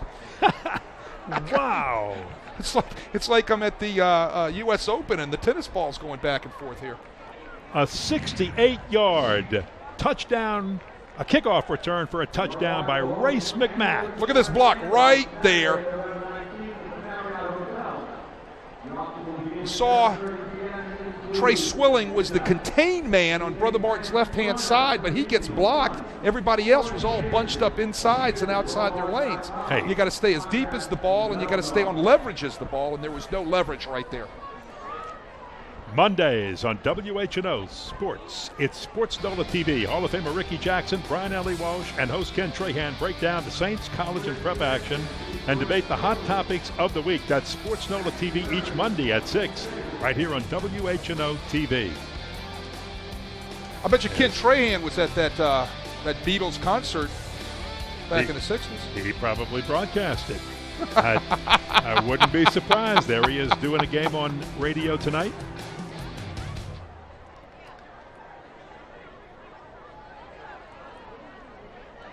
So here comes the Karr kickoff. They're back in the lead by 7. Just under 3 minutes to play in the half. And neither Jordan Swilling nor anyone else can get to that football. Chris Smith, a running back, was back there with Jordan Swilling. They'll let it go. And let's see if Brother Martin now can take these final 2 minutes and 57 seconds, drive the field and tie this one up. We'd have a new ball game for the second half, and boy, wouldn't that be something, the way these two offenses have played. Type of game that will give defensive coordinator fits. You can see Mark Bonice firing up his team, making sure the plays are called, the game or the 2-minute drill is set. Well, he's a little upset right now because he doesn't like giving up kickoffs for touchdowns. No coach does. Especially when you plan all week to kick the ball away and sky kick the ball and make sure. But that guy right there is extremely happy, I'm sure, with his special teams, Bryce Brown. He's excited. Yes, he is. He's excited. He doesn't show it, but he's excited. Well, he's showing it. Bryce, just everything's calm, everything's cool, everything's collective, and his team takes that demeanor. They don't get too fired up. They just go out and do the job. Johnson on the stop, not much that time for Bruce Jordan Swilling. Look at this work right here he's got to do just to pick up 1 yard. Wow. Look at the pursuit right there by the white jerseys. I know Runnell right there, Burbank is out there, and he's happy because he had missed a tackle earlier in the game in the backfield, but he's out there hustling, and he kind of makes up for it. At the 21-yard line, second down, 9. John Paul Pierce running the show, handing off to Bruce Jordan Swilling. Look at this hole up the middle. Here goes Bruce Jordan Swilling. Look out. Look out. It's a foot race, and he's caught from behind. My goodness, by Devin Bush with a touchdown-saving tackle. But Bruce Jordan thought he was gone. I'm going to say this. Devin Bush needs to bottle what he just did because you don't see many people come and catch Bruce Jordan Swilling from behind. Here it is. Good look at the inside zone play. At the 70-yard mark. Wow. Great block right there by Darrell Anderson, right in the hole. And then here comes Bush, not giving up on the play. And he pulls down Bruce Jordan Swilling from behind. I think he needs to bottle whatever he did right there and kind of sell that, because that does not happen too often anywhere in this state. A 70-yard gain, but it was a touchdown-saving tackle. First and goal at the 9-yard line for the Crusaders. They threaten. Bruce Jordan again, he's not winded. Not much going in the middle this time, though, as he fights his way back to the line of scrimmage, maybe another half yard. Sheldon Celestine. Sheldon Celestine, right, steps right up in the hole from his secondary position and brings down Bruce Jordan Swilling. He's not winded. He can make that run again. We've seen him do that. 16 rushes, 160 yards, 3 TDs already on the evening. I'm not fast enough and do the math, but I'll tell you what, that's averaging a lot of real estate per carry. Mark Bonice knows his team has to get it in as we go under the 1-minute mark in the half. Give it to Bruce Jordan. He'll dive. He slipped in the backfield, lost his footing, and just dove forward to try to save something, and he did. Well, his footing wasn't quite right there in the inside zone play. Sidestep, crossover, read the guard box area and look for the opening. And I think he slipped on his sidestep. An official's timeout. One of the Crusaders is down. It's offensive lineman Nicholas Clem, number 74, a big 5'9", 236-pound senior. You see it right there. A little footwork problem by Swilling, and I think his helmet came down on Clem's leg or knee or thigh or something in that hip area to injure Clem. They're already banged up on the offensive line. Talking about Brother Martin, that is. They have one of their offensive linemen out on the year. That's Runnels, Justin Runnels. I don't know if he's going to come back or not, but he was a projected starter on that offensive line. And now Clem's down, so that would be 2 guys out that they'd have to bring in a couple of backups for.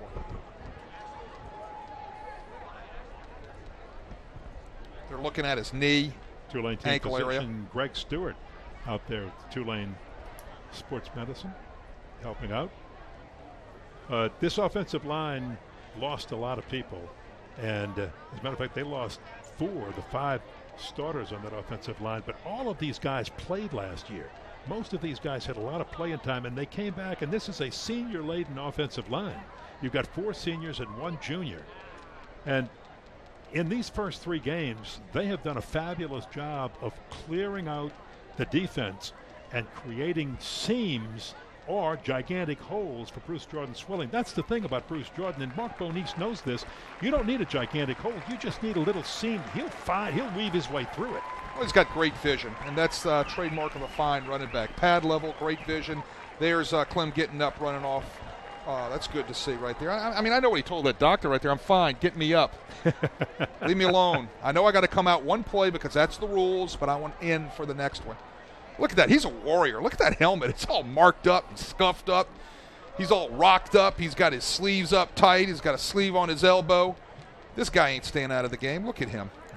No touch football where he's playing. I tell you what, I love offensive linemen. I tell you what, no touch football there, buddy. That's hard-nosed tackle football. Head hitting. These offensive linemen are the heart and soul of any football team. I know any coach will tell you that. As your offensive line plays, usually is the way your team is going to go. 3rd down goal at the 6. John Paul Pierce with Bruce Jordan Swilling dropped the football, and Swilling has to jump on it to save it. And now you're faced with a dilemma. 4th down, clock ticking. Martin's got a timeout. Just slips out of his hands. Yeah. Second time it's happened to John Paul Pierce. Right. I think they'll run the clock all the way down, call a timeout, and kick to 3. Take the sure thing, right? Well, I think they need to. You got to get every opportunity inside the red zone. You're going to have to get your points, and if it means kicking the 3, that's 3 points that I have. I've got to make sure I take it. Remember, you get the 3 here. Brother Martin gets the ball to start the second half. Another point well taken, absolutely. So they call the timeout. They'll bring out their field goal team and take the 3. Karr won the opening kick, but they wanted the football. They took the football, drove right down and scored, and took the early lead in this one.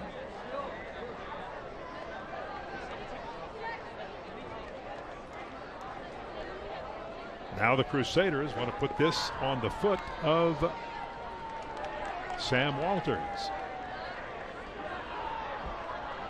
He has been perfect on all the extra points. Watching him and Stolberg, the other kicker on this Brother Martin Crusader team, they both have a 25, 35 yard pretty accurate range. So this line of scrimmage at the 18-yard line, you're looking at 25, about a 35-yard field goal. If they put it down right there at the 25-yard line, let's see.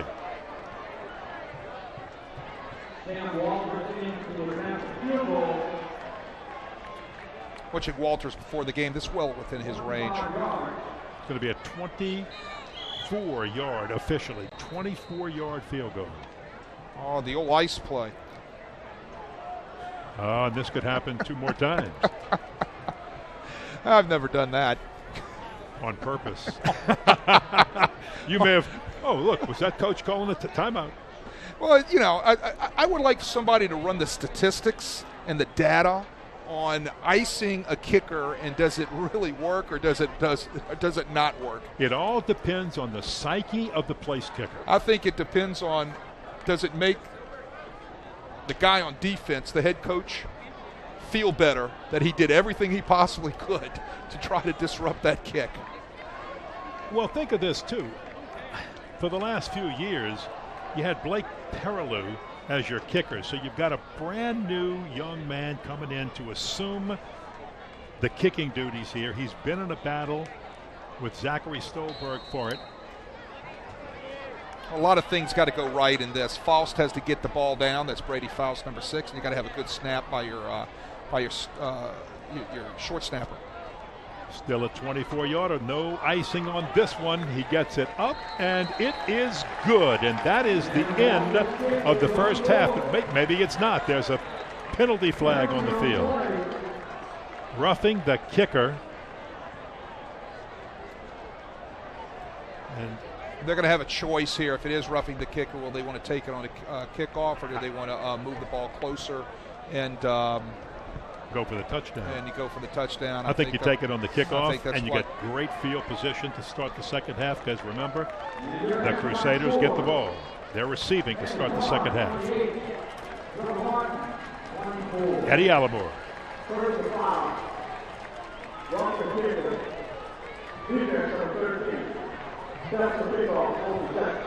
And that's exactly what he did.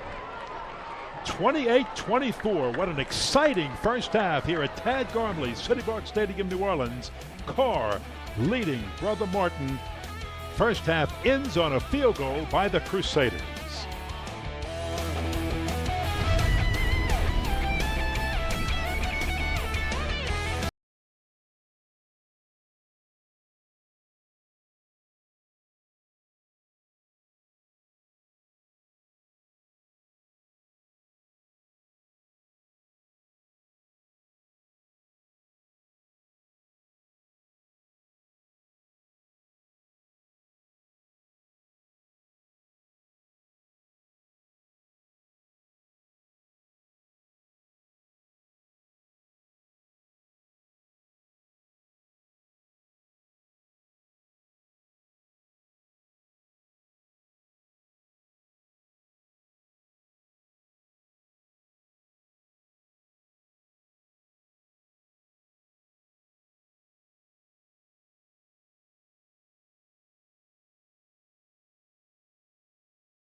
The Edna Karr High School Marching Band celebrating at halftime as their Cougars lead the Brother Martin Crusaders 28-24. What an exciting first half this has been. Ken Berthelot, along with Wade Kaiser, our entire WHNO TV crew, Les East down on the field, and it has been the explosive first half that we thought it might be. Wade Kaiser, we expected nothing less. Well, like last year, back and forth, 52 points already scored in the first half. It's back and forth, back and forth.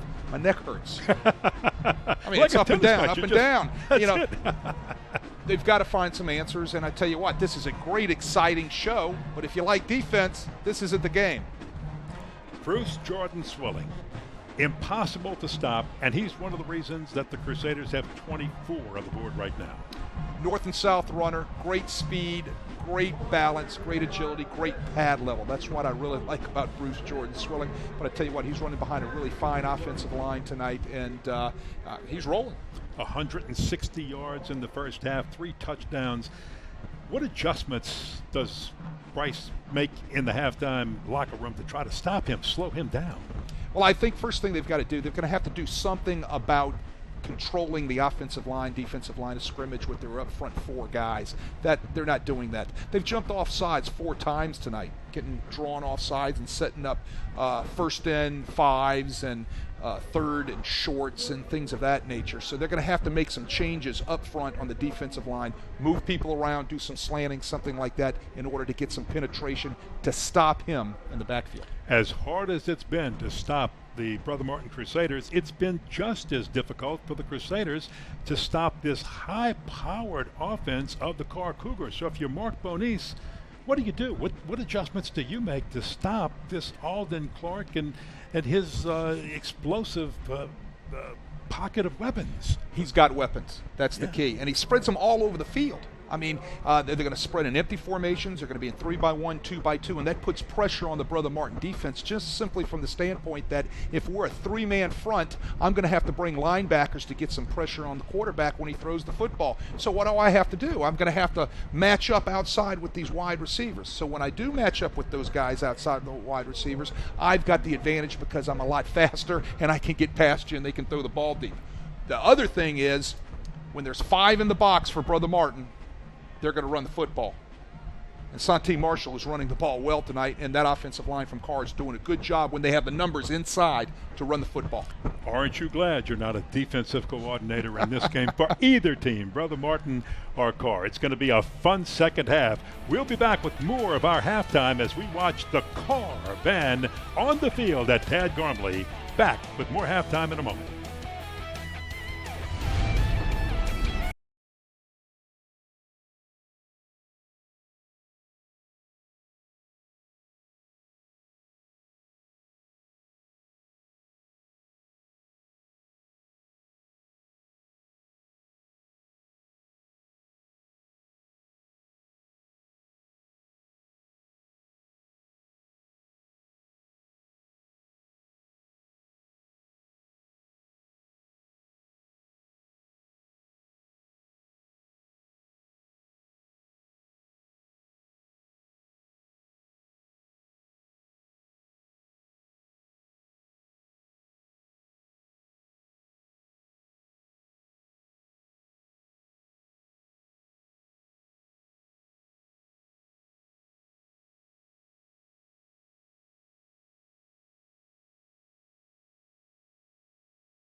It's halftime at Tad Gormley Stadium, and Edna Karr leads Brother Martin 28-24.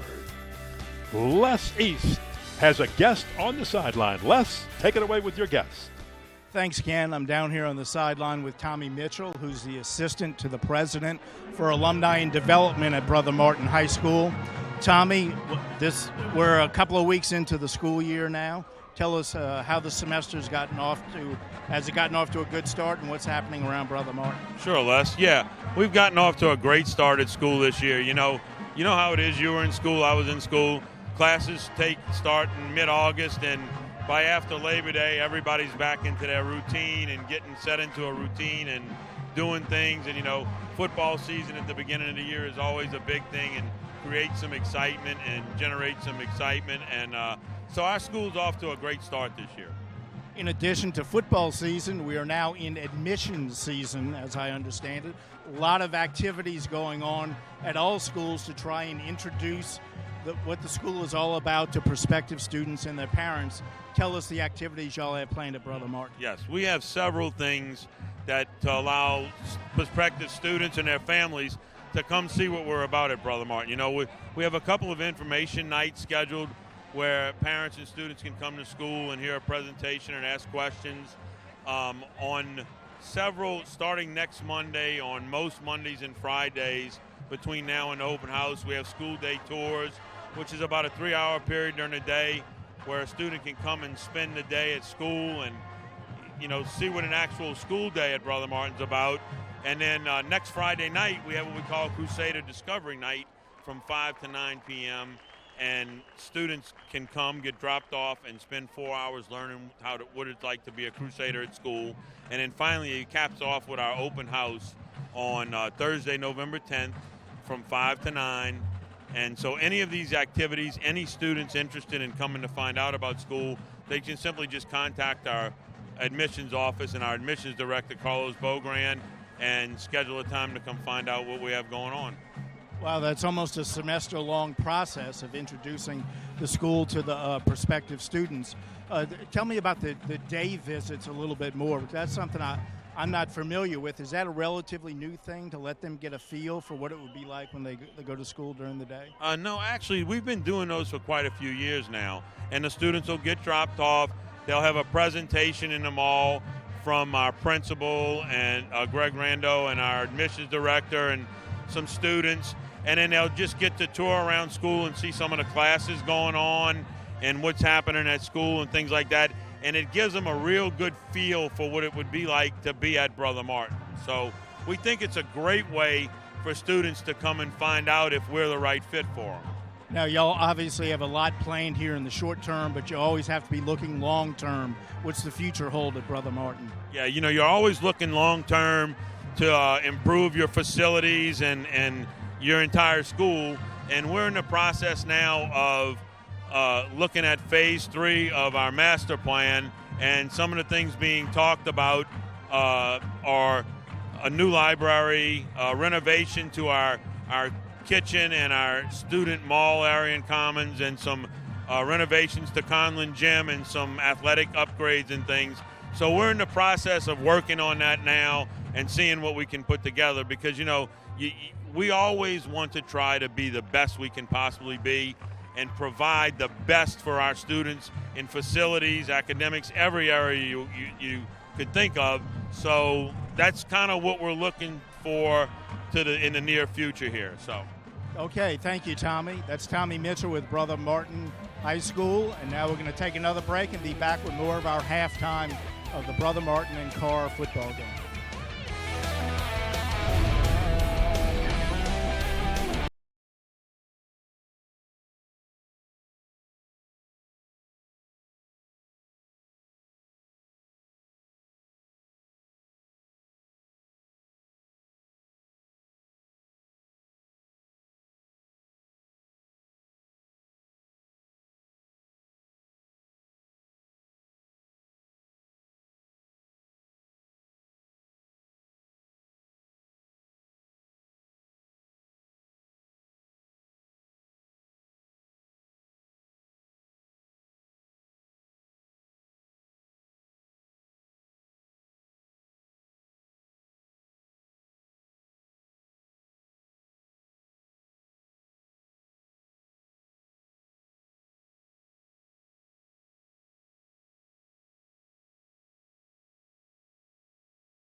Back at halftime, Ken Berthelot, Wade Kaiser, and the Karr Cougars leading Brother Martin 28-24. And Wade, there were so many highlights in this first half. Let's get right to the highlights because that's what our fans really want to see. Loaded with them. There's your first Karr. touch. Yeah, they took the opening kickoff, and here goes your first score right here. 28 yards by Santee Marshall. Santee Marshall takes it off the left-hand side on a great sweep and gets into the end zone. Look at that run right there, but you know who that is. Bruce Jordan Swilling as the Crusaders answer on their net ensuing drive 7-7. There you go. Speed option right there. Pitch the ball out there to Mr. Marshall again. He gets into the end zone. 6 yards makes it 14-7, and here comes Bruce Jordan Swilling again for his second of 3, ties it at 14. I love the blocking by the receiver out there. Anthony Spurlock on that 11-yard catch. Karr goes up 21-14, but Jordan Swilling ties it at 21 on a little 3-yard run. And watch the ensuing kickoff race, McMath. Tell you what. 68 yards. That's the one I bet you in the locker room that the Brother Martin coaches are really getting on their team about. But here comes Jordan Swilling. Looks like he's going to go the distance. Time is running out in the first half, and he's caught from behind, stopping him at 70 yards on the run. You don't see that happen too often, but great effort by that Karr defender right there, pulling him down from behind. And that led to a 24-yard field goal by Sam Walters, and that's where we're at, 28-24, as we take a look at the stats in the first half. Wow. Look at the rushing stats right there, and the passing yardage, by Karr. That's the thing that jumps out. Look how kind of balanced they are right there. For 240 total yards, they only have 1 turnover. 1 turnover in this game, none by the Crusaders, and that's one of the reasons they are where they are 2-0 to start the season, as both of these teams are. We will take a break. We'll be back with the start of our second half right after this. It's Tad Gormley Stadium in City Park. Everybody having fun.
Lighting up the night sky like these two offenses have been lighting up the scoreboard.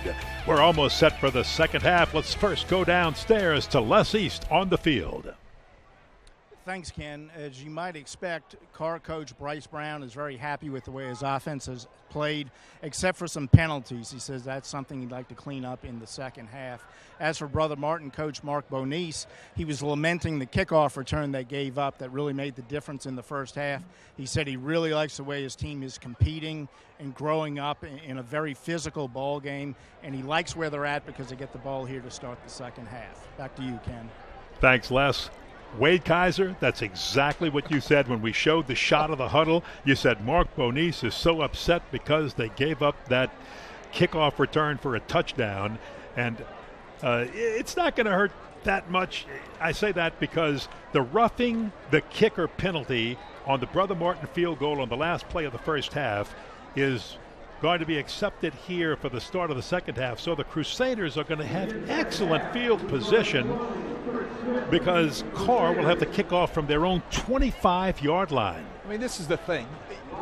You're fighting yourself off offensively and defensively to keep pace with such a good team as in Karr. You can't give up things on kickoffs. You just can't do that. He knows that, and that's why he was so frustrated. Been there, done that. Oh, yes, and you nailed that one. I mean, just nailed it. I mean, I could see it in his face. I know exactly how he feels. Akili Durinslat will tee it up, and if he ever needed to get some leg into a kick, this would be the time because you've got to back up this powerful offense of the Crusaders. Karr leading it, though, 28-24 as we start the second half. Ken Berthelot, Wade Kaiser, Les East, the entire WHNO TV crew. Pictures have been so fabulous in this game. Here we go. This one's coming down to Chris Smith. And Smith will return past the 45 up to about the 46-yard line. Great field position, as we thought, for the Crusaders to start this second half. Well, right there at the 46-yard line, that is a great spot for them to take the ball over, and they're going to have to get back on schedule now. You're going to see a huge dose, I'm sure, of number Mr. 9. Swilling, number 9. And there he is. He had first half numbers that again, are out of this world. 17 rushes, 163 yards, 3 touchdowns. A Georgia Tech commit, and he could be one of the young men that plays 2 ways when he gets there. Here's your first offensive play of the second half. Karr showing some blitz, trying to stuff the line. Jordan Swilling finds a little bit of room on the right side before Karr can bring him down. Host the players there. Tackles led by Austin Kent. Right there, I saw an adjustment that Karr made in the second half, or at halftime, should I say, for the second half, is they brought extra defenders into the box. They're going to elect to play man-on-man coverage out there with 1 free safety deep and try to get 8 or 9 people in the box. That's their commitment that they're going to make to stop number 9. Got a good shot at number 10 just a moment ago. Darnell Bridges for Karr. He's usually around the football. Helped on that last tackle and helps on this one is, again, they're trying to stuff Jordan Swilling as Brother Martin is trying to establish him here early in this second half. Well, what Martin's third down 8. Right. What Martin's going to have to do now is they're going to have to see how they're putting 8 and 9 in the box of those gold helmets, and they're going to have to be able to throw the ball a little bit out on the flank and loosen them up by formation to try to get some of those guys outside of the box. It's tough to run against 9 people. There's a couple of people there that just aren't blocked. At their own 49-yard line, here's your third down 8 play, and John Paul Pierce with a man wide open over the middle, and that's caught by the tight end Joseph Parente to move the chains for a first down before finally being stopped by Quindell Johnson, a gain of 18. Great call by Mike LeBlanc. He recognizes 8 and 9 in the box by the Karr Cougars. What does he do? Realizes that they are in man coverage. They run the little zone pass, quick hit to number 31, Parente, for a nice gain. On first down, they'll try to open it up again with Jordan Swilling, but again the Cougars stack the box and stop him for no gain. Well, I'll tell you what, they have committed to stopping Swilling by putting more people in the box. I've said it for the past couple of reps that they've run right there, and a great shot by number 98, Damon Harris, who was big coming up on that tackle right there on Swilling. Big Damon Harris. Had help from Set on Buys. You'll always have help trying to bring down Swilling because he's so hard to bring down one-on-one. See a good look right there. You know, they've got 8 people stacked up inside in the box. So what are you going to have to do? Somehow you're going to have to loosen that up by formation or by throwing the ball or a combination of both. John Paul Pierce has done that very well. After the fake to Jordan Swilling, he will throw to the outside, and that is caught by Brady Faust, his first catch tonight. Run out of bounds after picking up the first down by Quindell Johnson. That'll move the chains again for the Crusaders. He's an outstanding athlete. He plays baseball too for the Crusaders. But the thing I'm going to have to talk to him about is he comes over to the sideline, catch the ball and get vertical. You're not going to put a move on anybody, buddy. Catch it and get vertical, and let's get those yards. Yeah, well, he got 19, and you're right. If he gets vertical, maybe more than 19. Please stop all of that and just get vertical, all right? I love it. I love it. I love it. 15-yard line, first down and 10.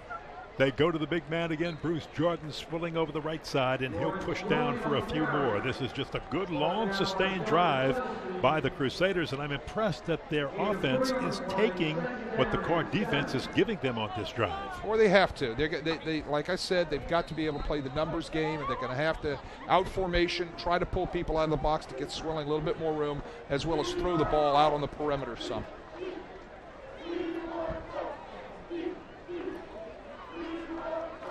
Here's a give to Jordan Swilling again over the left side. He is near the 6-yard line. He's just hammering it up in there on the inside zone. They still have 8 in the box. One less guy than they can block, and he's taking them on. And he great look from the end zone right here. He's taking them on. Great block. Gets into the crease, runs the first defender over, and picks up some extra yards.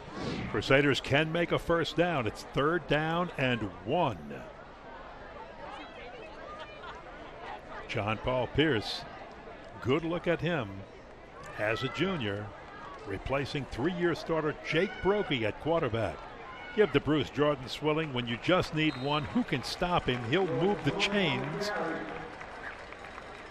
1st and goal for the Crusaders. That's the counter play they've been running for years. Mark Bonice, when he was the offensive coordinator years ago. Take that back. I thought he had made the first easy, and he is just... Well, I'm surprised they're not measuring this. It's so close. From my angle and our angle here in the press box, it looked like he made it. Another look. Let's see. Here's another look at the counter play that I was talking about right there. He gets up in there. Maybe his knee goes down a little early from where they spot the ball. That's what it is. So now you've got 4th and 1. No field goal here. Give to Bruce Jordan Swilling right up the middle, and now he's not only got the first down, he goes all the way into the end zone for the touchdown. Bruce Jordan Swilling with his 4th touchdown tonight.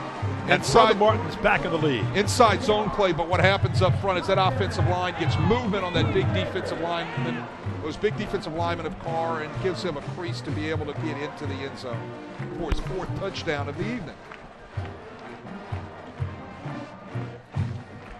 Sam Walters had to attempt the point after, and a 3-point Brother Martin lead if he drills it, and he does. So we'll take a break. Brother Martin takes the second half kickoff, puts in a long sustained drive, and Bruce Jordan Swilling caps it with a touchdown.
The Crusaders happy that that man right there, BJS, just took it 6 yards into the end zone, capping off the end of The first drive of the second half of this football game, and the Crusaders are back in the lead by a field goal, 31-28, by 3. He's catching his breath right there, literally. 4 touchdowns, probably approaching 200 yards on the night. We've just started the second half. Kickoff will be short, go out of bounds, and now we'll just wait to see whether we're placing or kicking over. Our referee is Eddie Allamore. My bet is Karr's taking the ball on the 35-yard line.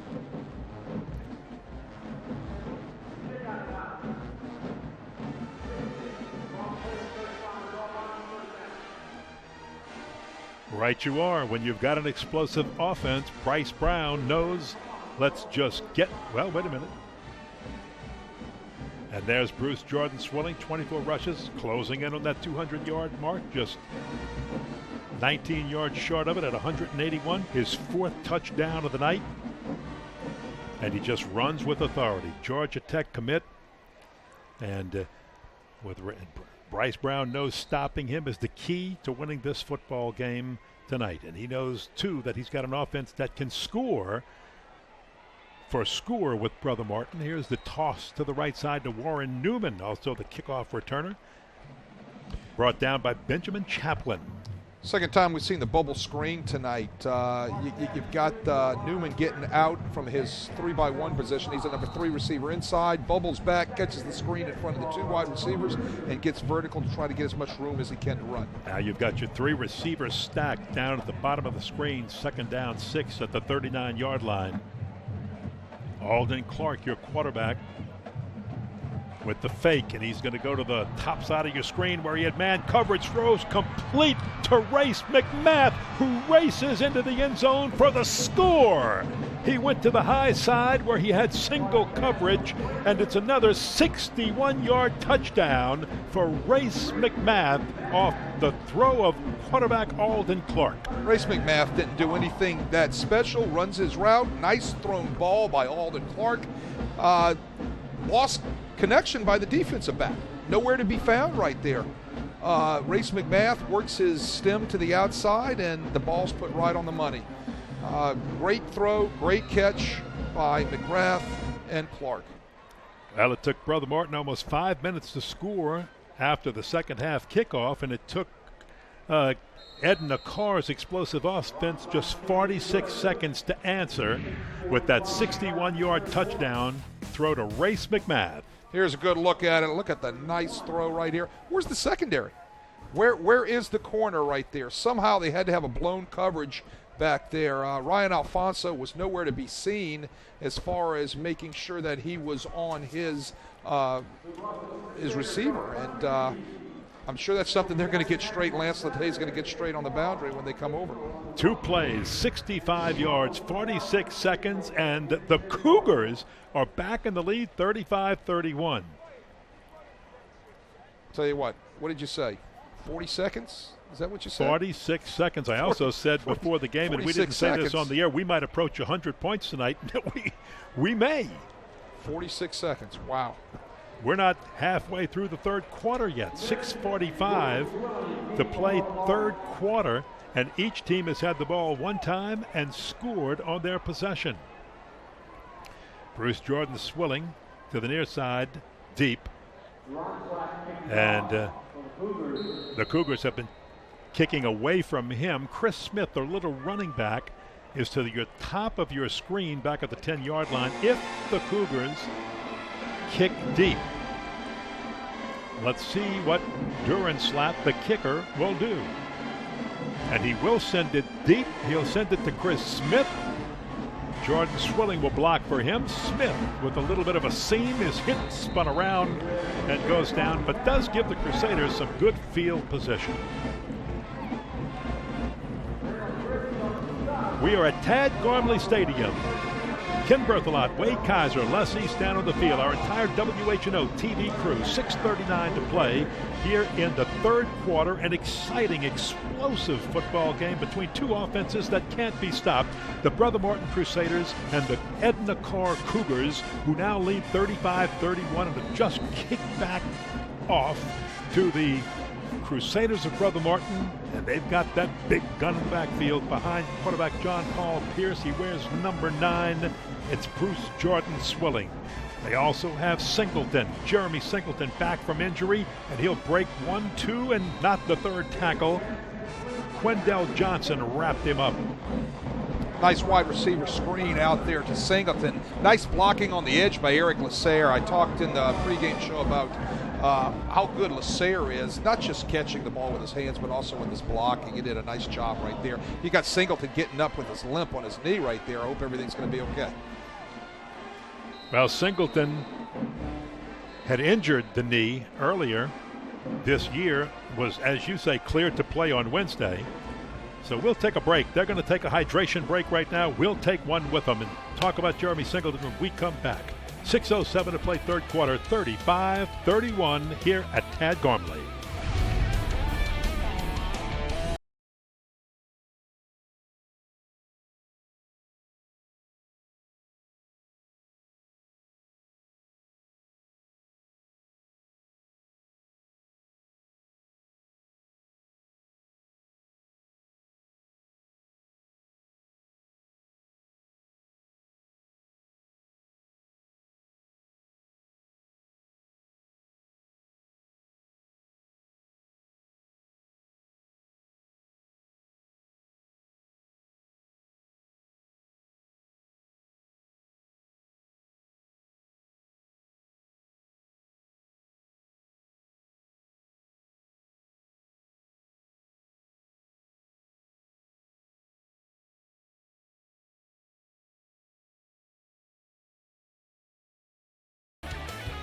Trailing Edna Karr by 4, 35-31, and Wade Kaiser, Ken Berthelot, Les East down on the field.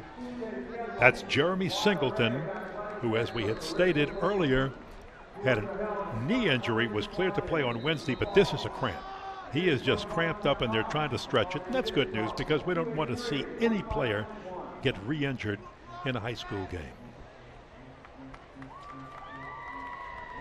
Well, that's part of the reason the Federation has these hydration rules put into place all through the month of September. In October, they'll stop them, but at 6 minutes in the quarter, they'll always have one.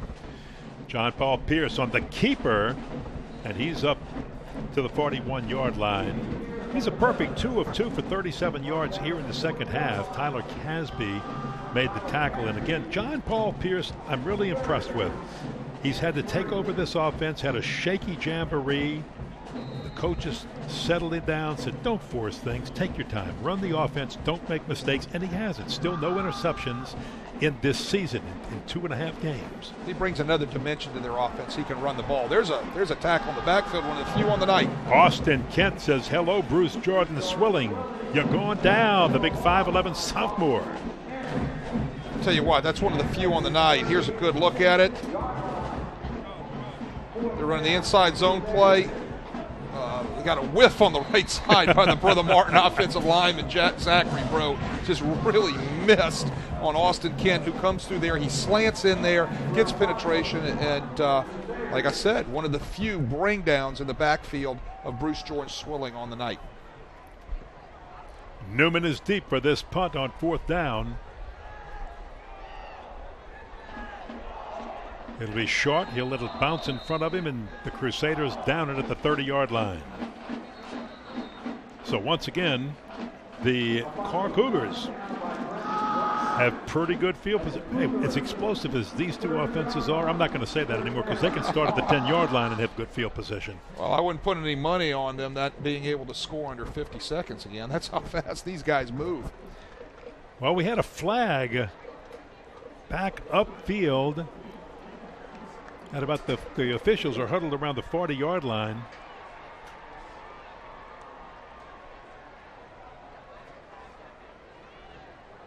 And I'm not, well, let's just wait for Eddie Allamore. Here he is, our referee. Leadership, offense, everybody set, 4th down. 5-yard penalty, we play 4th down. All right, there was an illegal ship. Nobody was set on the line of scrimmage for Brother Martin, so what's going to take place is Karr's elected to back him up 5 yards and kick the ball again. The Cougars would like to get the ball in the hands of their punt returner, Warren Newman. Only the second penalty tonight on the Crusaders.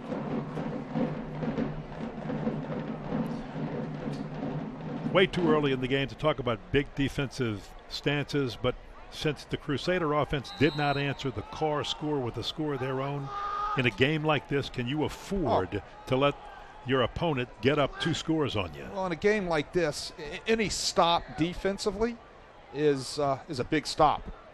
You know, whether it's in the middle of the third quarter like it is now or right at the end of the game. Patrick Willis races on the field to make sure that the Crusaders have 11 men on the field. Newman comes way up, calls for the fair catch, and makes it at the 43-yard line. So now you can say that the Cougars have excellent field position. 4 minutes and 20 seconds to play. Third quarter action.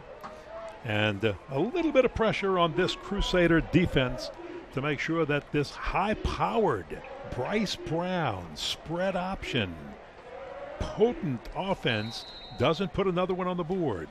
Alden Clark barking the signals.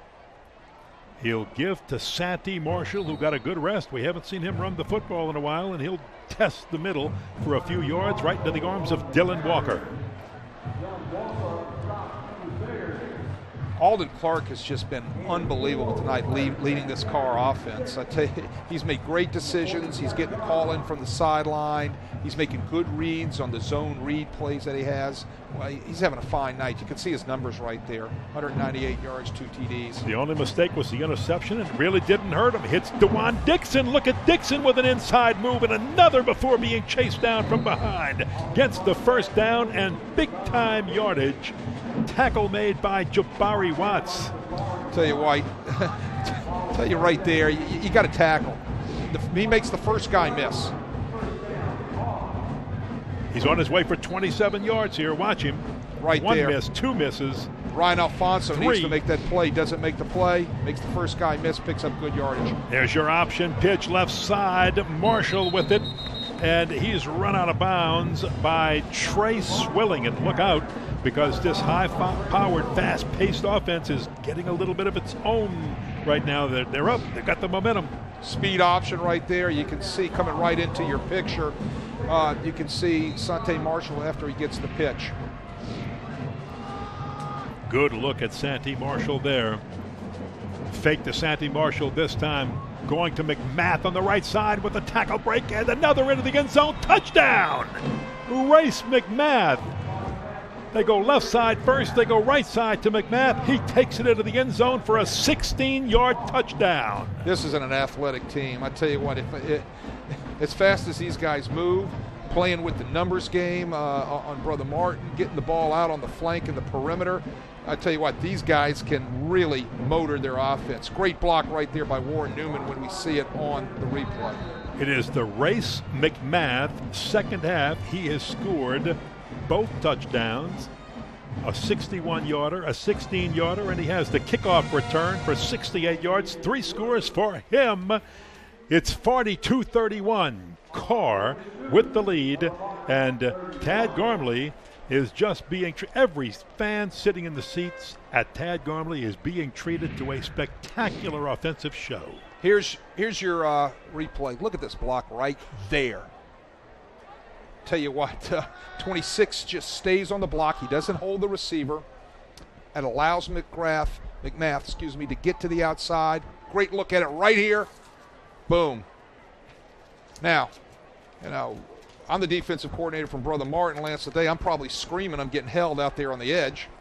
But I tell you what, I just thought that was an excellent block by Warren Newman. I love to see wide receivers block. I said that earlier in the game. Lance Leday right now has got to make sure he gets something going defensively. Catch the Prep Recruiting Insider, Wednesday on WHNO. Our series focusing on the world of high school recruiting features Rick Gailey and Renee Nadeau as they take an in-depth look at the best prospects in our area, past and present. It's Prep Recruiting Insider, PRI, each Wednesday at 6 here on WHNO TV 20. And this week, their guest is Archbishop Shaw. Going to be a fun show Wednesday at 6. Anytime you get Scott Bain's father on television, it's a fun show. Yes. No said. He's a kick. Yes, he is. Outstanding football coach. 42-31, the lead to the Cougars as they kick off and send this one deep in the end zone over the head of Chris Smith, the running back and kick returner. Nice leg again by Achille Durinslat, the kicker for Edna Karr. Well, right now on the boundary of Brother Martin, Lance Leday he's trying to pound some things home. Number one, tackling, getting off of blocks, and just playing a little bit harder. Because they're having a hard time matching up with this athletic speed of Karr, and he's trying to drive that home to his kids because he says, look, the next effort is the most important effort. We get one stop, we're right back in this thing because our offense can score at any time. So at the 20-yard line, first down, 10. The fake to Bruce Jordan Swilling, and there's the toss to Eric Lasserre.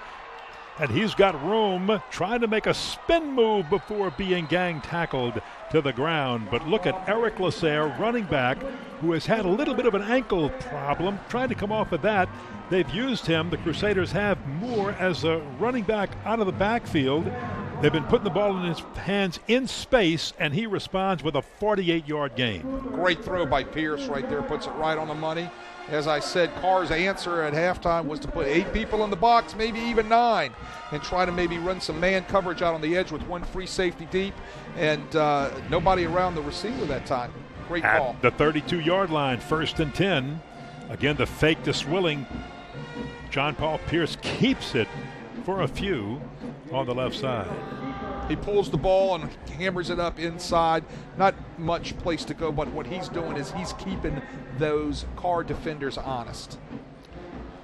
And as you said earlier, he brings a nice dimension yes, he does. to the quarterback slot that Jake Brogan Right. could run the last 3 Correct. years, but he didn't have the running ability that John Paul Pierce has. What he gives Coach LeBlanc, it gives him some flexibility here, and that's good. You need that in your offense. He's a weapon. Speaking about John Paul Pierce, that is. Second down, 10. This time Bruce Jordan Swilling will test the middle, and he just pushes a rugby scrum down inside the 30-yard line to the 29. Gang tackle there.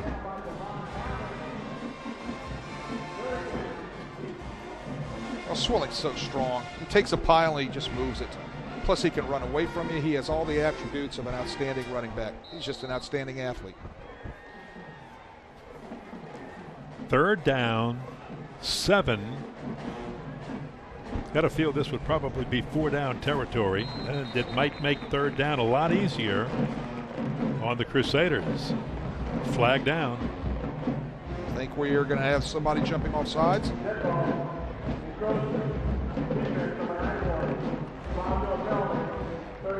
Fifth time tonight. Fifth time tonight. Fifth time tonight. That time they got Austin Kent. They've all taken their share of doing this. Yes. You know, I mean, all of them, and it's got to be something with the reflection and the voice of John Paul Pierce to be able to, when they get third and short, second and short. And look, Austin to draw Kent them off knows sides. it. He knows it. He's heard the cadence, but you're right. He's frustrated with himself, but he knows that John. And every time it's happened, it's when John Paul Pierce has been behind center, because a few times Jeremy Singleton has been behind center in the Wildcat. But when John Paul Pierce is back there, 2 seconds, 1 second, they can't get it off in time. Did they get the timeout? Yes, they did. Yes, they got the timeout. So there's the first timeout called of the second half with 1:16 to play in the third quarter. We'll take a timeout with them.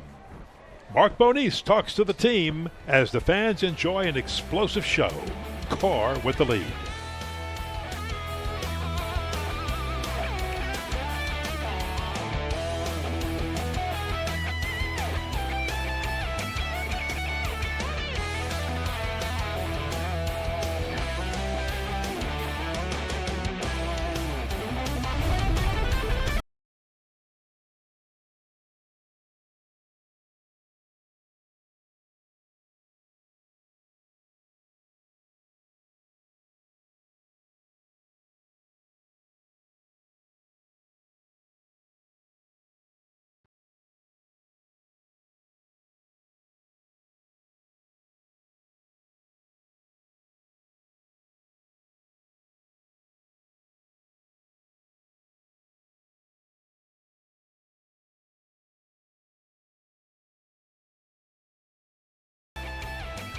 Ken Berthelot, Wade Kaiser, Les East down on the field, and Ken, what I happened there? hope that timeout doesn't come back to hurt Brother Martin somewhere. You got to have your call in as you're coming out of a penalty, and good look right there at Singleton. Hope he's okay, but I hope that timeout doesn't come back to bite Brother Martin somewhere in the fourth quarter.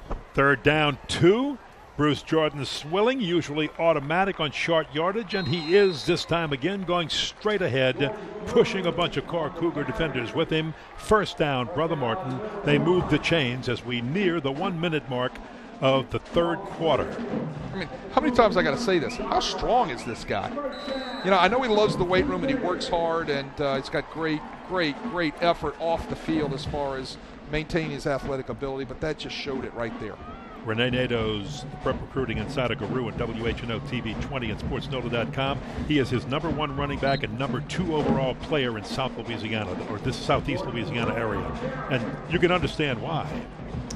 Great cut right there on the inside zone. He gets up into the hole, and that's what you teach running backs to do. You want to press the hole. Press the hole on the inside zone. Press it, see it with your eyes, jump cut to clear, and that's exactly what Bruce Jordan Swilling did right there. Terrence Casey Charles made the stop. 2nd down 2. They're at the 12-yard line of the Cougars, who lead by 11. Get a little breathing room, but not when Bruce Jordan Swilling's got the football as he pushes down inside the 5-yard line. Offensive line control the offensive line of scrimmage right there. They're trying to get an extra play in before the quarter runs out. 12 seconds left, or 11 seconds left in this quarter. Clock is running. Here goes that play they were trying to get in. Bruce Jordan Swilling, he's pushing the rugby scrum and goes down finally. They just wouldn't go down. He's that hard to bring down as the 3rd quarter clock runs down.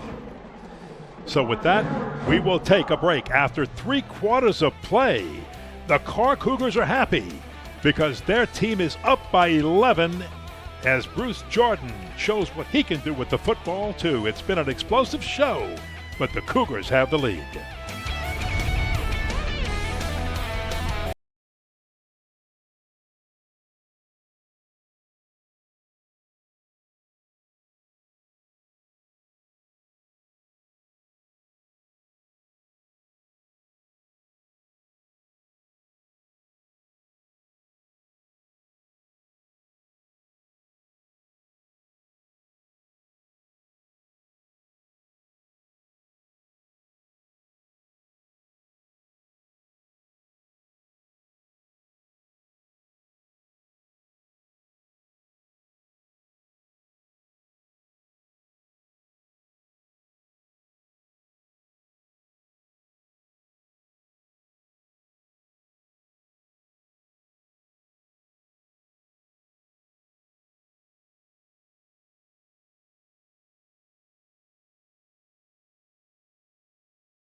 Leaders are trying to inspire their fans and their team. They trail Edna Karr by 11 here at Tad Gormley City Park Stadium, New Orleans.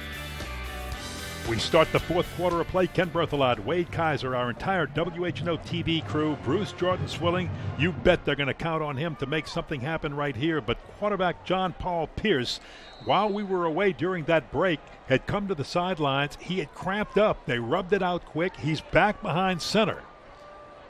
Gives to Bruce Jordan Swilling, and he just powers his way near the goal line. Is he in? Touchdown. Bruce Jordan Swilling just powers his way in for his 5th touchdown of the night. Wow, from 2 yards out. Well, look for a 2-point play here. I think this is where you're going to have to go for 2 right here with the magic number being 5. Card says go for 2. I think they will. Where'd you get that card? I've always tried to find that card that the coaches have. I can hook you up with one of those. black market deal?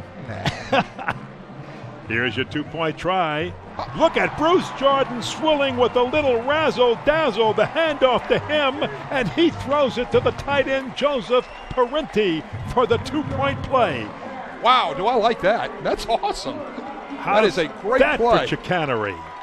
Wow. That's like the little jump pass that you used to see out of Tebow, things of that nature. Awesome play right there. Here it is, handoff, and here comes the jump pass. This is not even a jump pass, it's a lob pass. Nobody on Parenti, touchdown, or excuse me, two-point conversion. And that makes it a three-point game, so that card was right. You pull within a field goal. Karr 42, Brother Martin 39, and yes, we're still in regulation. This is not overtime when you see this kind of score, but that young man right there, 5 touchdowns tonight. And a two-point conversion for a pass. Good look at the touchdown right here, outside stretch. Power. Just powers it in. Ball breaks that plane of the goal line in for his 5th touchdown. Goodness gracious. We saw him score 7 last year against St. Stanislaus, and that was the first half. They pulled him out. Oh, Georgia Tech's got to be excited. He and brother Trey Swilling both committed to Georgia Tech because Dad played there. He was an All-American, Pat Swilling All-American, Georgia Tech Yellow Jackets. It's a commitment, but he hasn't signed yet. You got a feeling that some people are going to try to recruit him away. Oh, I'm sure that's going to take place. They're going to try. It'll be remain to be seen if it happens. Kicked out of bounds away from Newman. So we'll see now whether Mark Bonis would like to have them kick it again. Bryce Brown, rather. Wow, man. Bryce Brown knows that he is in a horse race here. We had earlier talked about this being the 2 heavyweight slugfest, but this is now becoming more like a horse race. I'm going to score, you're going to score, I'm going to score, you're going to score. Right now, Bryce Brown and his Cougars have scored one more time. They have the lead. And the Karr Cougars in the second half have only run 6 plays but gained 122 yards and still have the lead on it. And 2 TDs out of it. First down. Fumble. It's on the ground, and the Crusaders, John Bookert with the receptions, got it. Whoa. Tell you what, that's big right there. The second turnover of the night, I believe, for Karr right there, and not in an opportune time, obviously. Here it is right here. Pressure into the backfield.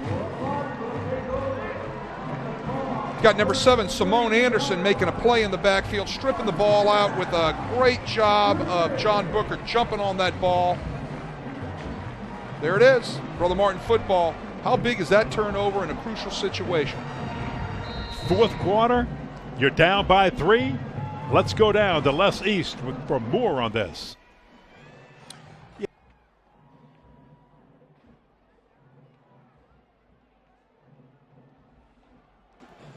When Brother Martin came to the sideline after that last Karr touchdown, number 42, the junior safety Benjamin Chaplin, stood up in the huddle, and before any of the coaches could talk, he was very animated in trying to light a fire under his teammates, trying to get them to make a big play. And the first play that they're back on the field, of course, they made a big play. Back to you, Ken.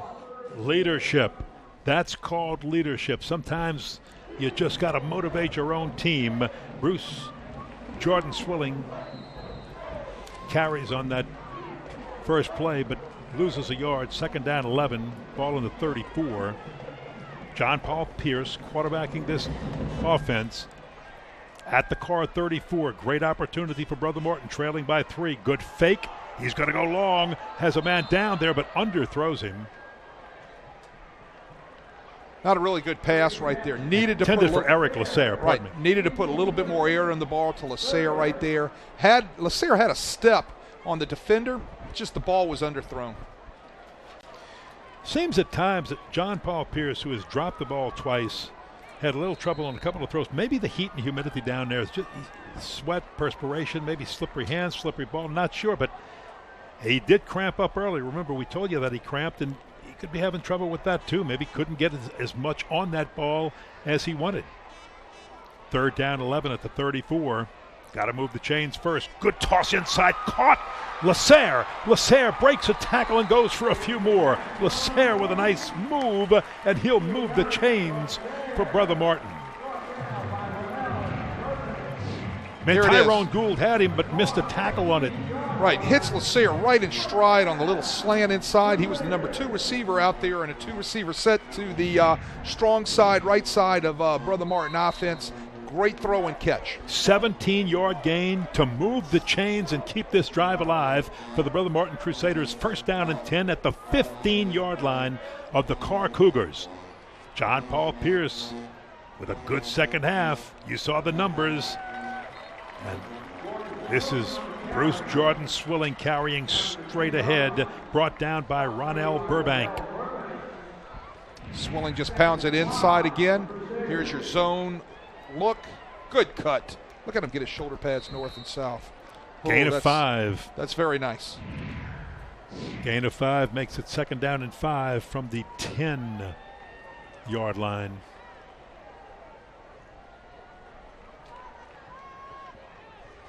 Crusaders taking their time, making sure they've got everything in check. John Paul Pierce, he'll give the Bruce Jordan Swilling, stacked up at the line. Nowhere this time. Cougars were waiting for him, and again they're stacking that box, as you talked about earlier, more in the second half to try to stop Bruce Jordan Swilling. Well, as I said, that was the big change in the game plan of Karr coming out in the second half, was to get 8 and 9 people in the box and play man coverage out on those wide receivers. Another 3rd down now for the Crusaders. 3rd down 5. They're at the 10-yard line of Karr.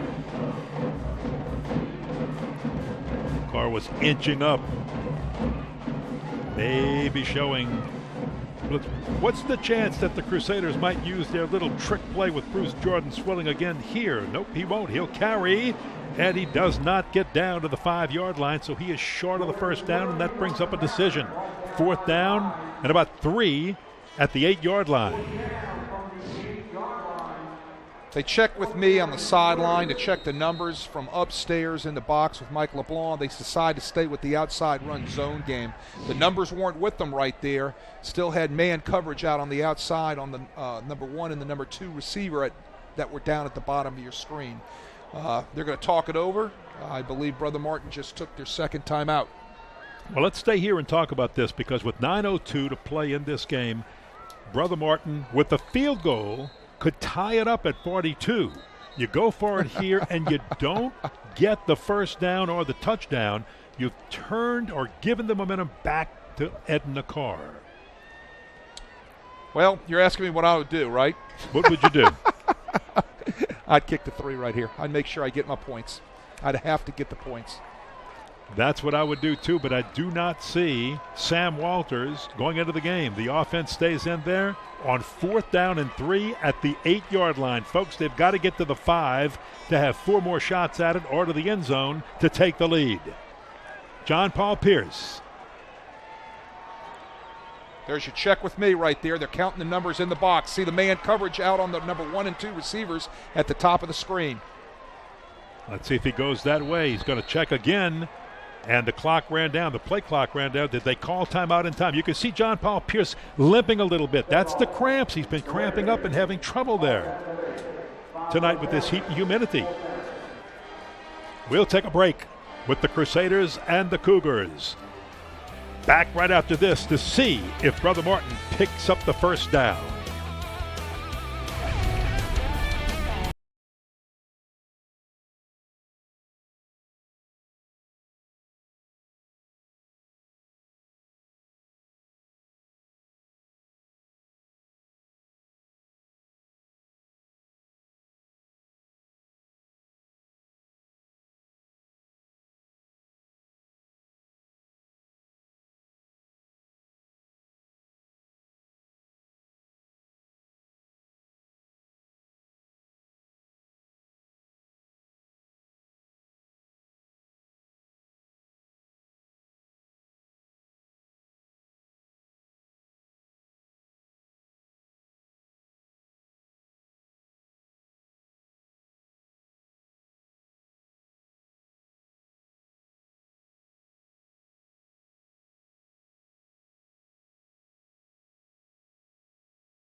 All right, what happened on that last play was John Paul Pierce, Brother Martin quarterback, dropped his mouthpiece. So when he stooped down to pick it up, it took a little extra time, and they got a delay of game penalty.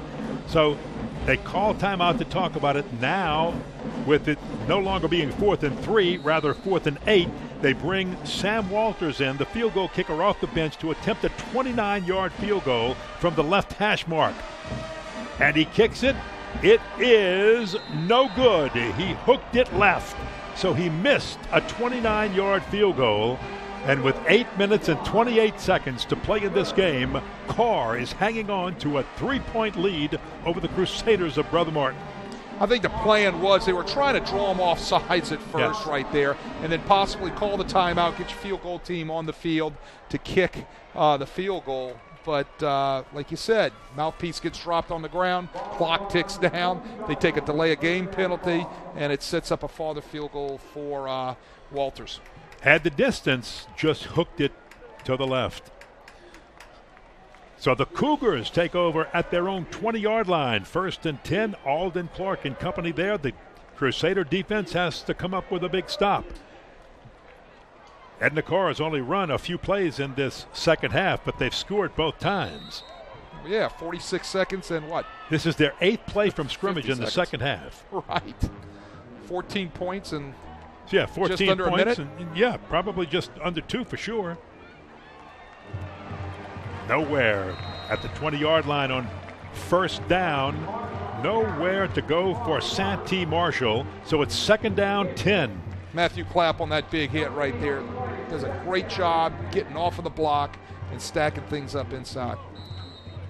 Brother William Clapp, of course, starts on the offensive line for the LSU Tigers. Dad played there earlier in his career. There's a good fake throw out to Dixon. Dixon has it. Dixon fighting for a 1st down, will be short. Tackled by a few of the Crusaders, including Samad Anderson and others. So now it's 3rd down and 4. Great pursuit right here by Brother Martin. They bottle him up right there, and a good combination tackle out on the edge. A big 3rd down and 4, or the Cougars are going to have to turn that ball right back over to the Crusaders. A lot of weapons to go to. Empty backfield for Alden Clark at quarterback against a 3-man rush. He's got some time. He's going to throw long, has a man there. Dixon with the catch. Dixon inside the 30, inside the 20, and pushed. Did he make it? A try for a push out of bounds fails, and Dixon is in the end zone. Touchdown! What a scoring strike on 3rd down. 74 yards for the score. Alden Clark to DeJuan Dixon, and how did he stay in bounds at the very end of that run? How did he get that wide open? That's my question right there. All right, great effort, no doubt about that. DeJuan Dixon catches the ball, goes 78 yards, I believe you said? 74. 74 yards right there. Great effort to get into the end zone. Somehow, you didn't see a red jersey around him. Got to get some coverage on him right there. Well, number 49 trying to score point number 49, and Durenslatt does just. Here's a good look at it again. He pulls the ball down on the pump.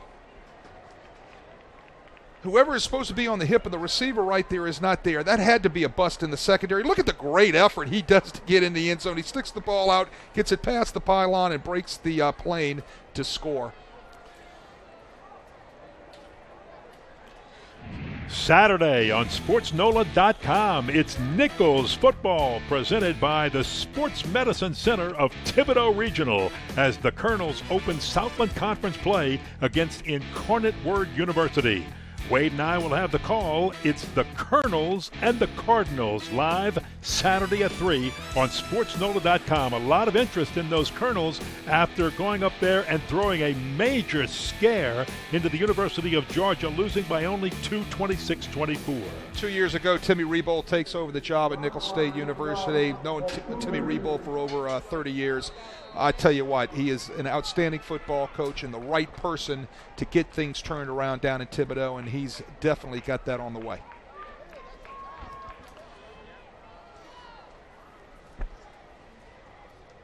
Duran slat to kick it.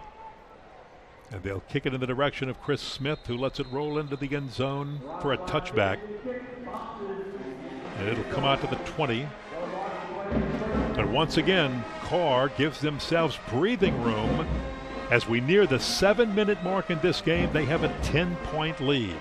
Well, here's somewhere I was expecting that trick play down at the other end with Bruce Jordan. Well, I don't know if we're going to see that again tonight. Maybe we will, maybe we won't. But it works so well. But here's the thing, Karr knows they're not out of this because Brother Martin can score at any time, of course, with Swilling. And then Brother Martin knows that they're not out of this because they know they can score at any time. So both of them have to guard against, letdowns, things of that nature at this stage of the game. It's only a 10-point ball game with 7:08 left to go.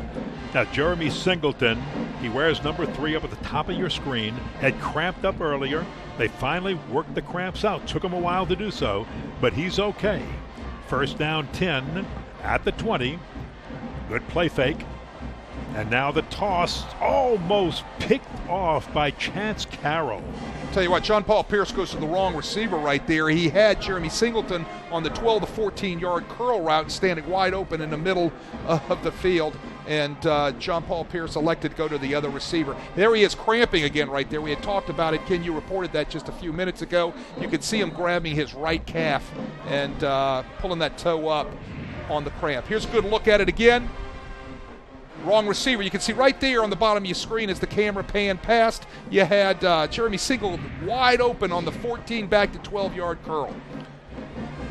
In the second half of this game, we were talking about what Karr had done with the football. They've had 4 possessions, 10 plays, 200 yards, 3 touchdowns, and their time of possession in the second half, 3 minutes and 13 seconds so far. There's 7:02 to play, and they lead by 10. The Cougars do. They'll get him to the boundary. They're going to have to press some fluids in him real fast. Question is, what are they going to do? Are they going to bring a quarterback as in the backup quarterback? Well, the backup quarterback is Joshua Payne Morgan, and he suffered a hamstring injury this week, so he's not eligible tonight. Really? I didn't know that. So you can run Singleton to the Wildcat as long as he doesn't cramp up again. I think that's what we're going to have to see. We'll probably see Jeremy Singleton come in as the Wildcat quarterback, and I just don't know how much of a throwing threat Jeremy Singleton is. And I'm not sure that the backup quarterback, Joshua Payne Morgan, as a freshman, he can come in and perform well, but to be thrown into this situation as a freshman in a big game like this against a good defense and an explosive offense, that's tough to ask. I think you put Jeremy Singleton, if John Paul Pierce can't play, I think you wildcat him for the rest of this game because that gives you a lot more explosiveness with him at the Wildcat.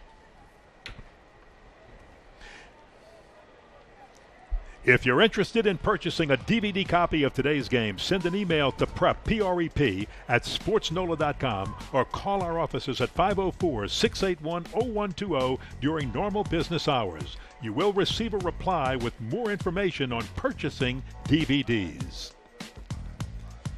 Well, I know who's going to buy a few DVDs from this game.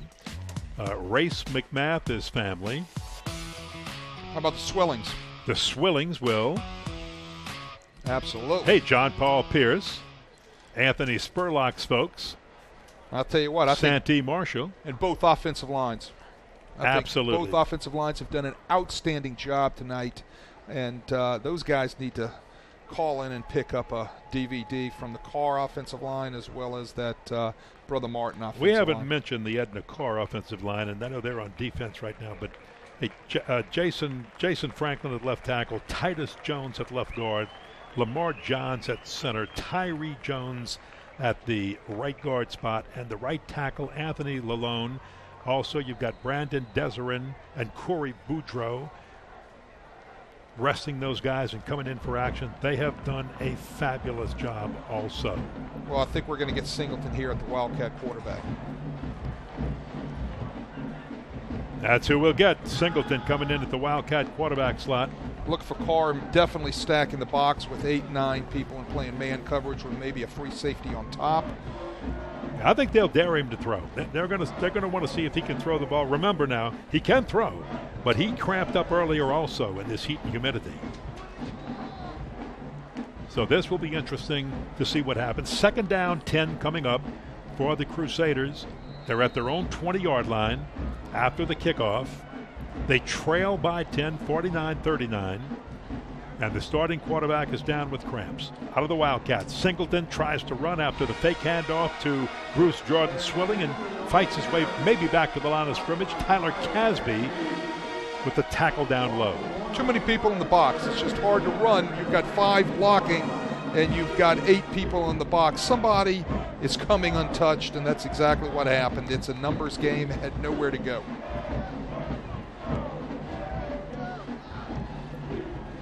Here's 3rd down and 11. He needs a big 11 yards with a good cut to the outside. He's got to get to the 30-yard line, and did he make it?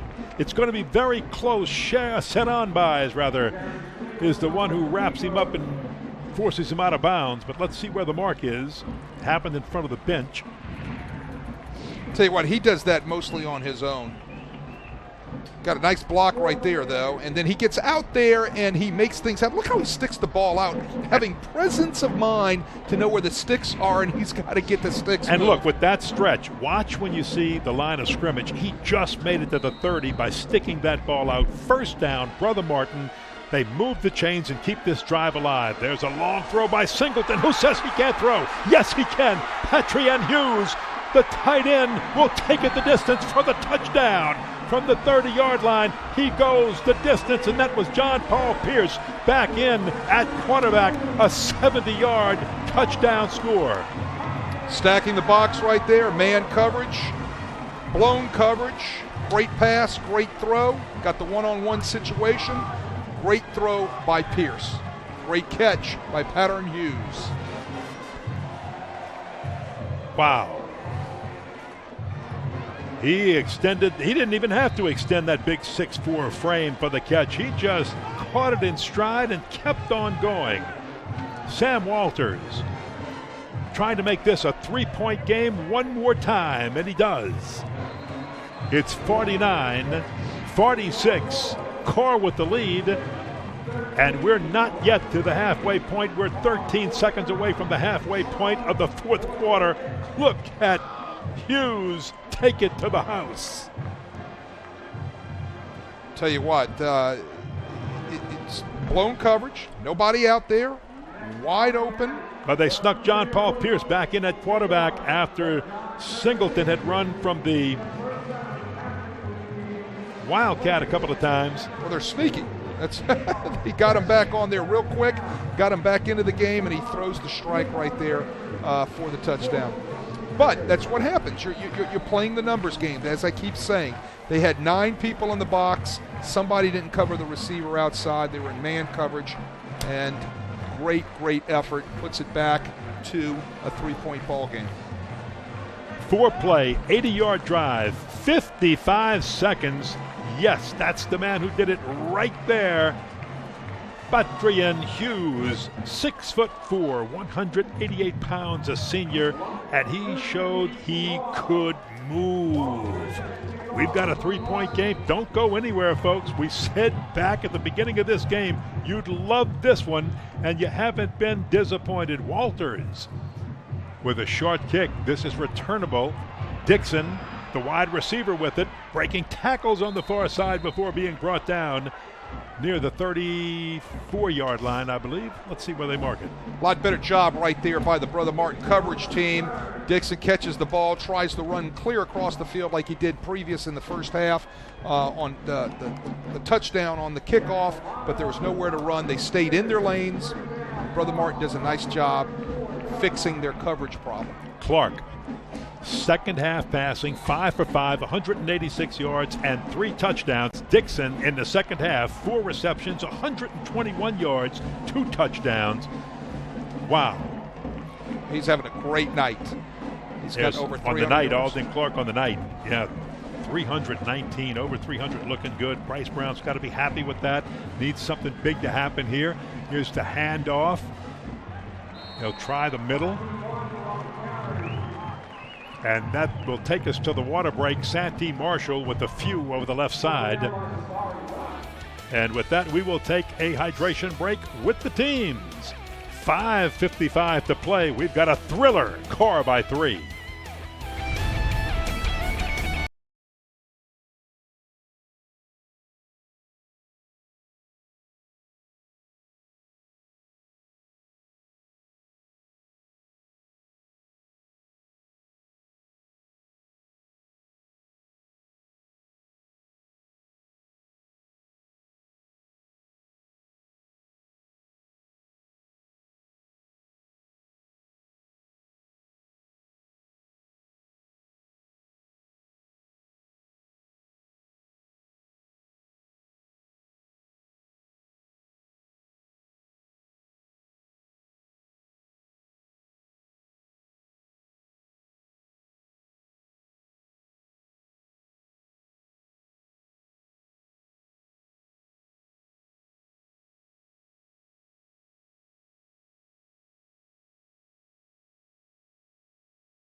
Crunch time, 5:55 to play in this game. Karr has the lead and the football and is looking at 2nd down and 7 at the 37-yard line. There's that option. Clark with a good pitch to Santee Marshall, and Marshall is out near past the 50-yard line before Matthew Alfonso knocks him out of bounds. They're getting great yardage on the speed option. And he might be cramping up a little bit, or did he just have a problem with the shoe? A 16-yard gain, 1st down, Karr. They love that speed option. Brother Martin's not giving any run support on that, and they're getting the ball out in the flank real quick. But it's also a good job by those wide receivers from Karr out there blocking the defenders from Brother Martin on the edge. Going out of bounds, stops the clock. But a new set of downs for Karr as they drive. Martin showing a little stacking of the box, maybe some blitz on the run. Alden Clark. I think they heard me talking right there. Brandon Brown, number 24, does a nice job coming up and taking the quarterback on the option. He played his responsibility perfectly. Clark did not pitch the football, so thus they don't have too much of a gain there. Dylan Walker, Jabari Watts combined to make the stop. 2nd down, 9. On the Brother Martin side of midfield. Now Karr has a speedy offense, but they don't mind that clock running a little bit. They may slow down just a tad bit. Well, a busted play there, and Clark just heads forward to make something out of nothing. Even with a 3-point lead, they can't afford busted plays right there. Stacking up the inside right there. Matthew Clapp on right, the stop. It was Matthew Clapp, and I tell you what, they've got to make sure that they don't have these type of busts. Got to keep that clock moving. 900 total yards of offense between these two teams tonight, and we have 4.5 minutes left to play. And I'm cramping up here because of that. Your neck's cramping. Looking left, looking right. The Crusaders on 3rd and 8. They want to stop. Their fans do. Alden Clark will tuck it under. He'll run. Gets a block. And he's inside the 35-yard line. And this, I think, is enough to move the chains. It is. That'll be another 1st down, and credit Alden Clark. When the Cougars have needed a big play, he comes through. Does a nice job pulling it down. But look at this block by number 26, Newman. Yeah, right out of your picture right there. This guy's had a great night, Warren Newman. That was a great hit right there. Great physical football. I like that. Look, you can see him breathing hard. That's the heat, that's the humidity, but nobody giving an inch. 1st and 10 at the 34-yard line of the Crusaders, right up the middle. There's the hole. Santee Cooper, and he has a big run, moves the chains again. Benjamin Chaplin finally stops him. The right guard, Titus Jones, does a great job picking up the blitz right here. Hopefully we can see it. Didn't get to see it. It opens up a huge hole for Santee Marshall to be able to burst through on the inside zone play right there. But Titus Jones picks up the blitzing linebacker, just washes him down inside, creates a huge running lane for Santee Marshall. Crusader defense trying to strip that ball, but Santee Marshall did a fine job of holding on to it. Another first down. 1st and 10 at the 14-yard line of Brother Martin. The Cougars knocking on the door. They lead by 3, trying to add to it. There's the swing pass to Marshall. Check that. That was Kalfani Simmons on the catch. That's his 2nd catch of the night. Alfonso with the stop. You see Karr getting back into a little bit more rhythm. A little hitting it on the inside with the inside zone, throwing it outside to the bubble screen right here, as you can see again on your monitors and televisions at home. They're back into their offensive rhythm right here, and they're burning a little bit of clock, which is what they need to do. 2nd down. About 2.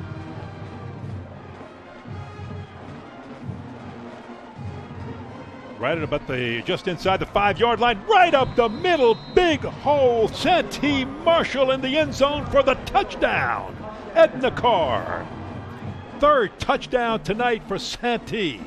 Brother Martin brings the blitz right there. The offensive line of Karr picks up the blitz perfectly. Santee Marshall walks into the end zone. He's limping a little bit. Could be the cramp again.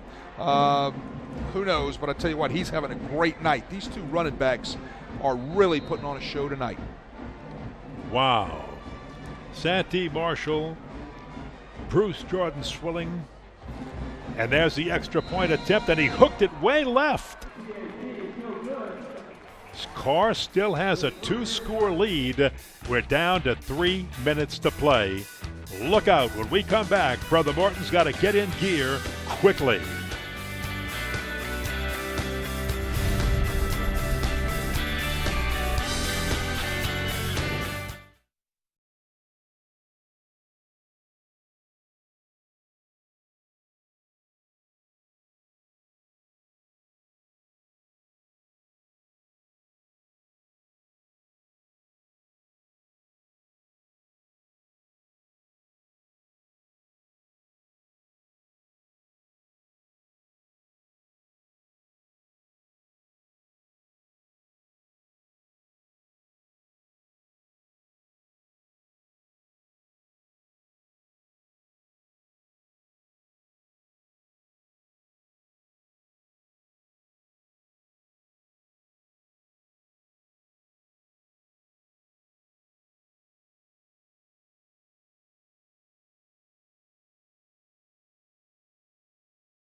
Welcome back. An 8-play, 66-yard drive. Took 3 minutes and 13 seconds.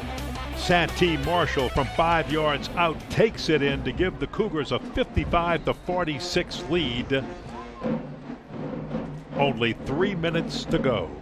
And Brother Martin's got to score quickly. It's a 2-score ball game.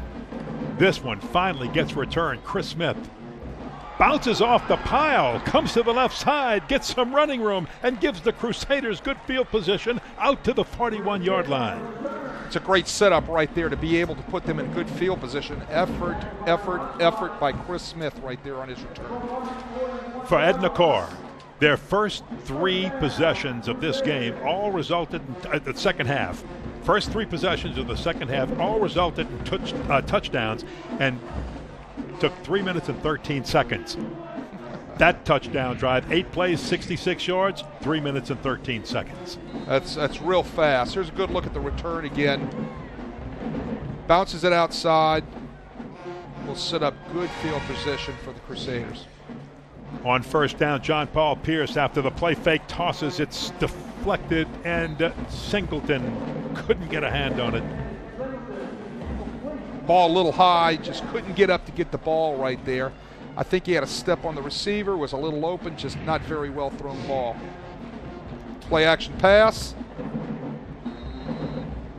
Should have hit him right in the chest with that ball. Yeah, it really went right through his hands, didn't it? Yeah. Well, I mean, still, he's got to bring that ball down a little bit. Kind of hung him out to dry.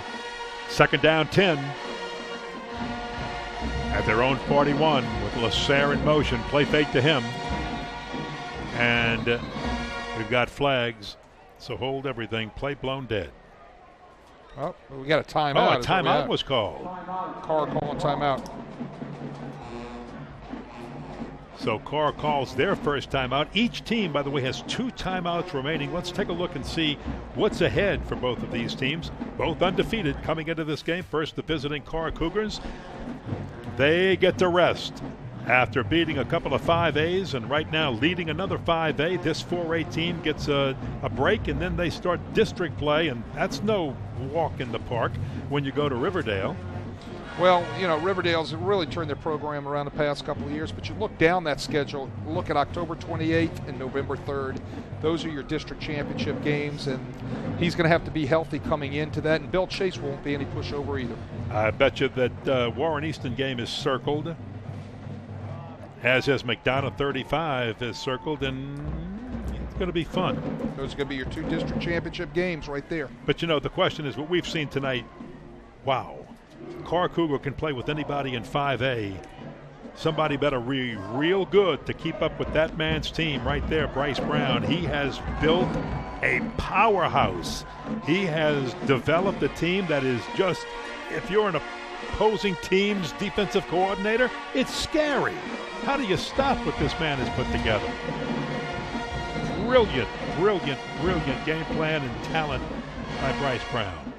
Same thing on the Brother Martin side. They've got so much talent, good game plan. They're going long, airing it out for Singleton. He's well covered, and it's incomplete, covered well, as I said, by Chance Carroll. We're going to look at the Brother Martin schedule and see what they have ahead. As we watch Singleton go back to the huddle. Next, John Curtis, no bye week. You go right from the frying pan into the fire. Well, I think they open up with district play with Curtis at Zephyr Field, then they go Aug. Their bye in the district is with Sulphur, which is no pushover, a solid football team from southwest Louisiana. 3rd down, 10, and the pass is off its mark. There was a little, let's go back and look at that to see if there was enough pressure on John Paul Pierce. But that was 3rd down, 10. And 4th down coming up, 4th down 10. You've got to go for it here. You can't punt it away to this explosive offense with 2:33 to play. Oh, I think you're going to see them go for it right here. He's sailing the ball a little high right here. I think that's because of the cramp in the leg. He can't come down on the front part of his right foot too well right now. All right, folks. First downs right past the 50-yard line, right past midfield. They've got to get there, and this one's blown dead. Flag down. So let's see if Karr is going to give them 5. Oh, my goodness. What a tough time for a penalty. That's going to now take you to 4th and 15 rather than 4th and 10. Mark Bonice probably beside himself. 4th and 15. Tough situation right here. Going to still have to go for it. It's going to have to change play call most likely. The game, as we talked about earlier, last year was just as close. John Paul Pierce with the play fake with the toss. Incomplete, intended to Eric Lasserre, who was coming across and had a step. They just couldn't connect. Goes over on downs. Few first downs. Karr should be able to run this clock out, but they're going to have to move the chains in order to do it. Well, somehow the Brother Martin defense is going to have to find a way to create a turnover. Strip the ball out of the hands of Santee Marshall or Tyreek Luckett, the 2 running backs. I don't expect Bryce Brown to put it in the air. So Alden Clark, look for Alden Clark or Santee Marshall. He's number 21 behind Alden Clark. Look for them just to try to run this final 2:27 out. Brother Martin has 2 timeouts if they want to use it. Here's the stack of the box. Caught him from behind. Gains maybe a yard on the play. And that's about it. But watch your clock. It's running with 2 timeouts for the Crusaders to use. That's all they have left. They cannot afford to let Karr move the chains. A first down for Karr, and that's it. Brother Martin's going to have to use one here after this play, especially if Karr runs the football. They got to stop the clock. Karr's explosive enough to throw it. And remember, they have a little bit of breathing room. This is still a 2-possession game. At 55-46, Brother Martin needs a score, onside kick, and another score. First, they need the ball back. Now the timeout comes with 1:41 on the clock. So the Crusaders use their second timeout. Well, they've got to call timeout right there, and he's talking to his kids on the sideline. I'm talking about Mark Bonice.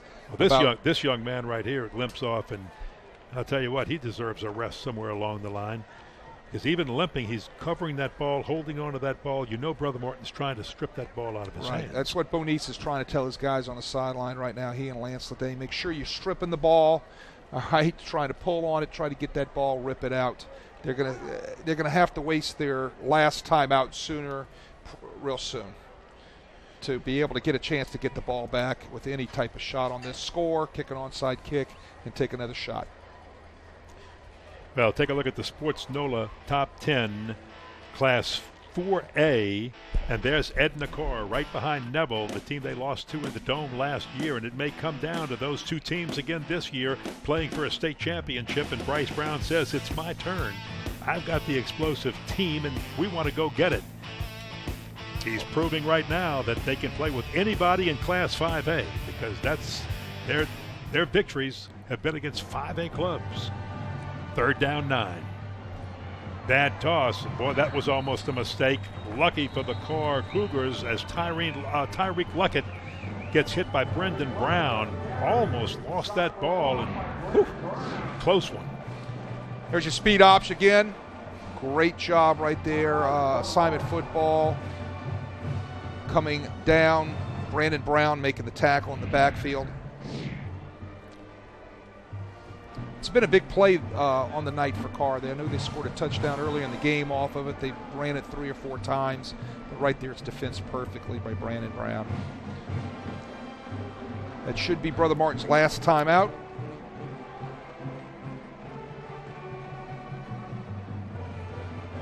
They've got one showing on the scoreboard. Maybe they didn't take the timeout. I thought they had. I thought early in the half they had a timeout used. Check. They had to take one on that fourth down earlier when the fourth down play earlier in the half they down had at the other end. Right, that's correct. And I just thought, I don't know if they took the timeout there or if Karr took the timeout just now. That was when John Paul Pierce had dropped his mouthpiece.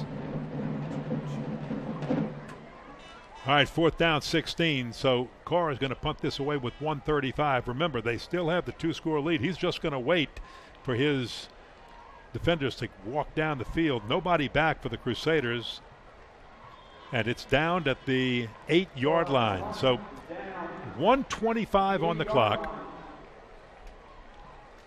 The Crusaders have a long way to go. They're about 92 yards away for the first score. Then they would need an onside kick and another score to either second score would get there because of the missed extra point. So even a touchdown and a field goal or 2 touchdowns is what they need. Well, they're going to have to score quick, and it's going to be on the shoulders of this guy. He's got to make sure that he's able to get that ball on target. And right now I think he's kind of hurting, especially with his lower right calf, to be able to get that ball on target. He's been sailing his balls. This deep in your own territory is the worst starting position for any team tonight, and it comes at the worst possible time for Brother Martin, but they didn't have anybody back to field the punt. So John Paul Pierce has the snap, play fake. He'll move to the right. You can tell he's still hurting, cramping, and he just tries to dump it off to Singleton, incomplete, but he couldn't move very well, and he's down with another cramp. You could see it when he threw the ball. Well, he's not able to. He's sailing it. He's sailing everything he's throwing. He can't there throw it is, off right his there. front He's got foot. the cramp. He can't move. Wow. He just can't throw off that right foot. And that's his plant foot. That's the foot that he comes across the top on, and he's struggling with that. Wow, that's tough, and that means you're either going to see, unless he just stays in there, you're either going to see Jeremy Singleton as a Wildcat, or you might see Bruce Jordan Swilling take the snap himself. Would they put him in the Wildcat slot? Let's take a look at Sports Nola's 5A top 10. Brother Martin, number 4. They're going to play John Curtis next week. They are ranked second, and the team that beat Brother Martin in the quarters last year, Catholic High of Baton Rouge, well, they won state last year, and they're right up there in the Sports Nola top 10 as the best team in 5A. How do you like Ponchatoula in there? What's Hank Tierney doing there to sneak his green wave into the top 10? He went to Acadiana last week and whooped Acadiana there. What an impressive win for Hank and his Ponchatoula Green Wave. Rummel, right back. No Chase Forcade this year, but still a good enough team to be ranked in the top 10. It's not just the quarterback.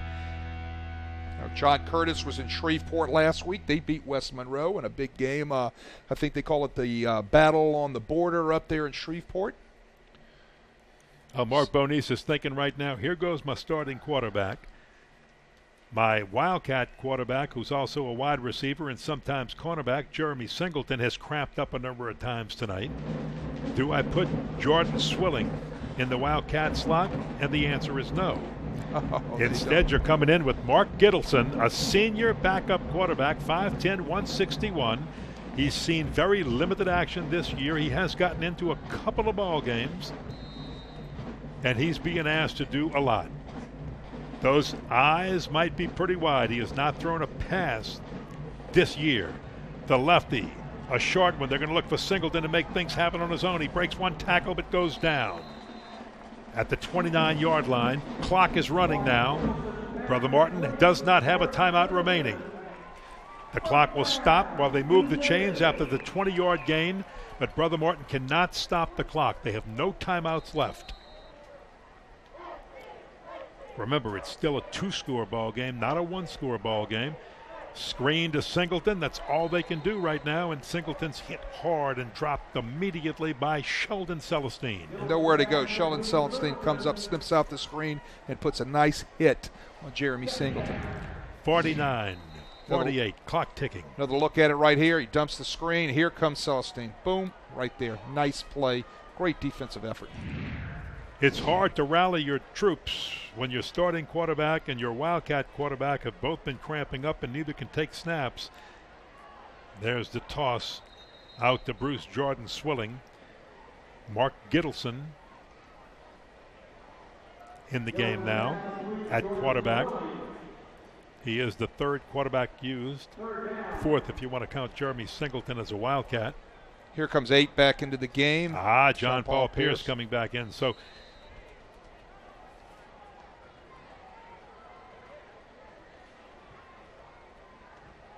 here's John Paul Pierce. He's still cramping, favoring that leg. Throws, complete to Hughes. He's hit, and will they call that incomplete? They will. Incomplete pass because Patrine Hughes was really whacked as he hit it. They might have tried. This might have been a little chicanery right here. This might have been the old hook and ladder maybe. They do run that. I've seen them run it before. Doesn't look like it. No, from this angle, it does not. Right. You would have seen Swilling coming farther in to be able to catch the toss. Lateral. From the side view here, it looked like that. From the end zone view, no way. There's a shot downfield, but it's going to be too little too late. We're down to the final 14 seconds here, and that's going to do it. That was fourth down for the Crusaders. They're going to turn it over on downs, and John Paul Pierce comes limping off the field. He and Jeremy Singleton tonight, the two guys that can really play from that quarterback position, both cramping up, and their ability to do things negated just by the heat and humidity of what they had to deal with. Karr should be able to kneel this out. It'll be all over. Hey, how about Bruce Price and this 4A team, 3-0 to start the 2016 season against 3 5A teams, all pretty good. St. Paul's, Landry Walker, and Brother Martin. Well, I think what he does is he makes a statement. He makes a statement, and it's not only making a statement right here in the city of New Orleans, but he's making a statement to the guys up in Monroe, Neville. You better believe it. Bryce Brown, congratulations, fine win. Congratulations to both coaches because they both played very well. Your final thoughts on this game? I tell you what, great. If you love offense, you got it all tonight. The two running backs were phenomenal. Great jobs by both offenses. Well, want to thank you, Wade, and what a great game. Hope, folks, that you enjoyed this one. Thanks for joining us on the first NBC Bank Prep Showcase. Next week, it's a battle of St. Charles Parish as Hahnville faces Destrehan in a District 7 5A matchup. Watch it live on SportsNola.com next Friday at 7 and catch the rebroadcast Saturday, September the 24th at noon on WHNO. For Wade Kaiser, Les East, our entire crew, our man Tommy Cooper and Alan Thrifley in the booth with us here, I'm Ken Berthelot. Our final score again, 55-46, Karr with a victory over Martin. Good night, everybody.